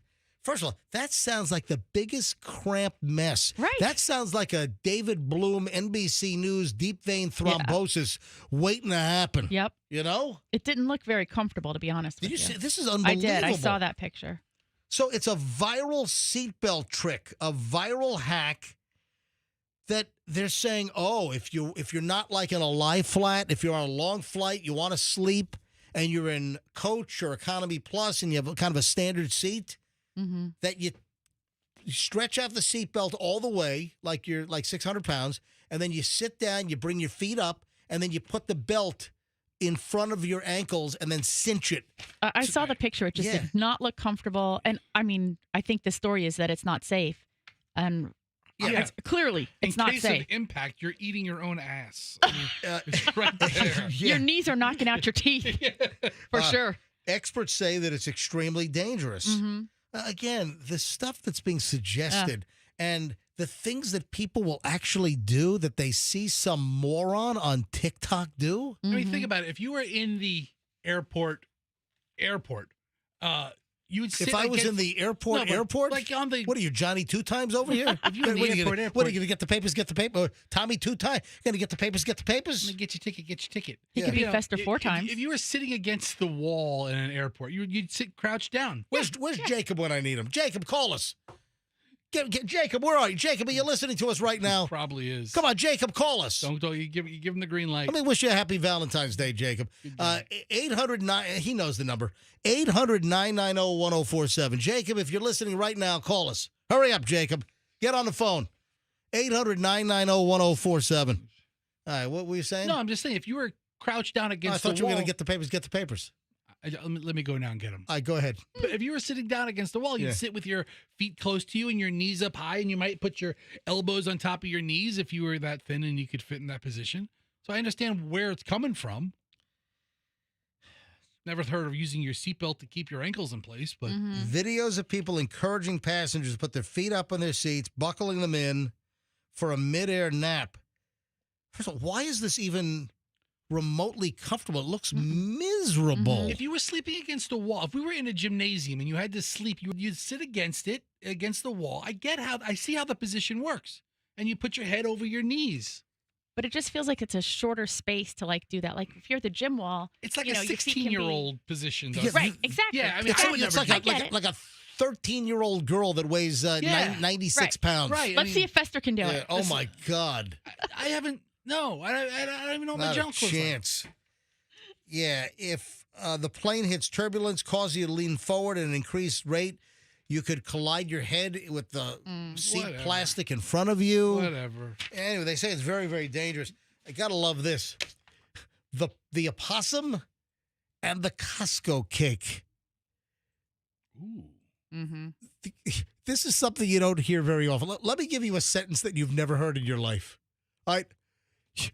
You've never heard this sentence uttered anywhere. Opossum hospitalized after gorging on a Costco chocolate cake. Oh. Poor little guy. Look at him. He looks so cute. Opossums, they aren't.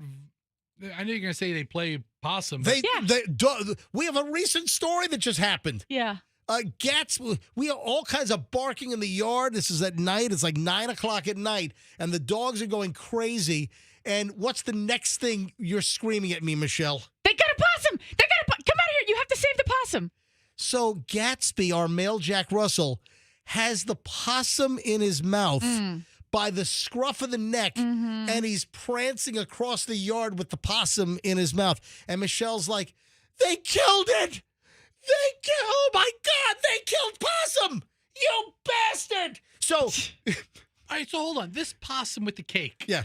Well, hold on, let me finish. So, just hold on a second. So, I said to Michelle, calm down. The possum's not dead. The opossum is playing possum. Heavens to Murgatroyd. Possum is playing possum. Yeah, playing possum even. But I made you contact the vet. And then For the possum or the dog? For the possum. All right. I said to Michelle, the opossum is playing opossum. It's playing dead. So first of all, I had a struggle to get the opossum out of Gatsby's mouth. Our Jack Russells, they're bred to do this. So I get the opossum out of the mouth, and I lay the opossum, and it's dark out. It's like 8 o'clock at night. It was it summertime? I think it was just a few months ago. Yeah, so it wasn't too long ago. So it was already dark. So it was dusky, yeah. No, it was dark. So maybe it was after 9 o'clock. So I get the possum out of Gatsby's mouth, and I place it on the grass, and Michelle's like, oh my God, they killed I said, Michelle, the possum is fine. It's playing dead. That's what they do when they get scared. And it's involuntary. When an opossum gets scared, their brain, their central nervous system, they shut down, and they kind of involuntarily go into this mode of like they're dead. So I'm like, Michelle, the possum is fine. The opossum is fine. And what, 15 minutes later? It was gone. Yeah, it's gone. Wakes up, takes off. It has risen. Yes. And I said, Michelle, the opossum was fine. So, all right, so this was taken to a Nebraska Wildlife Rehab Center. Yeah. I'm looking at the medical notes.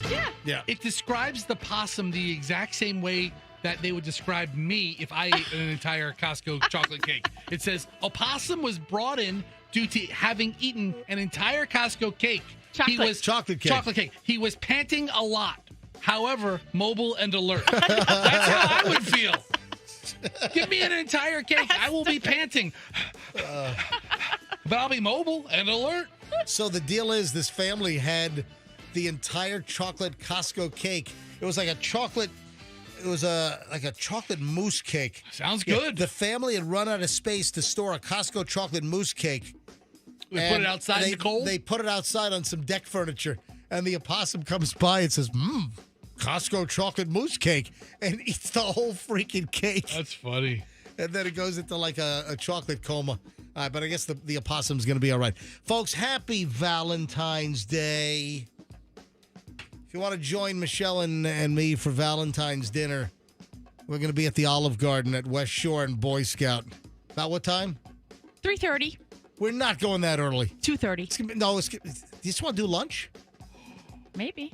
Oh, my God. Look how good this Costco cake looks. Oh, yeah. Oh, my God. Hold on. Oh, it's 7.2 pounds. It serves 14. The cake is $74.99. What? It says it's an online purchase only, though. Oh, my gosh. What's that all about? Oh, no. We got to get one of those. All right, so, Michelle, you want to go to lunch? Like we're going to go right now? We're going to leave here and go straight there? No. But instead of you cooking breakfast, why don't we just go for lunch? We'll see. We'll think about it. We might do Valentine's lunch. And, folks, have a great Valentine's Day, Valentine's weekend. We'll see you back here on Monday morning on the MJ Morning Show on Q105. Need to email me. I'm MJ@MJMorningshow.com. And my Instagram. And I'm sure we'll have a nice shot of Michelle and me at Olive Garden. Give me a follow right now on Instagram at Certified MJ Radio. Have a good one, folks, and let's be careful out there.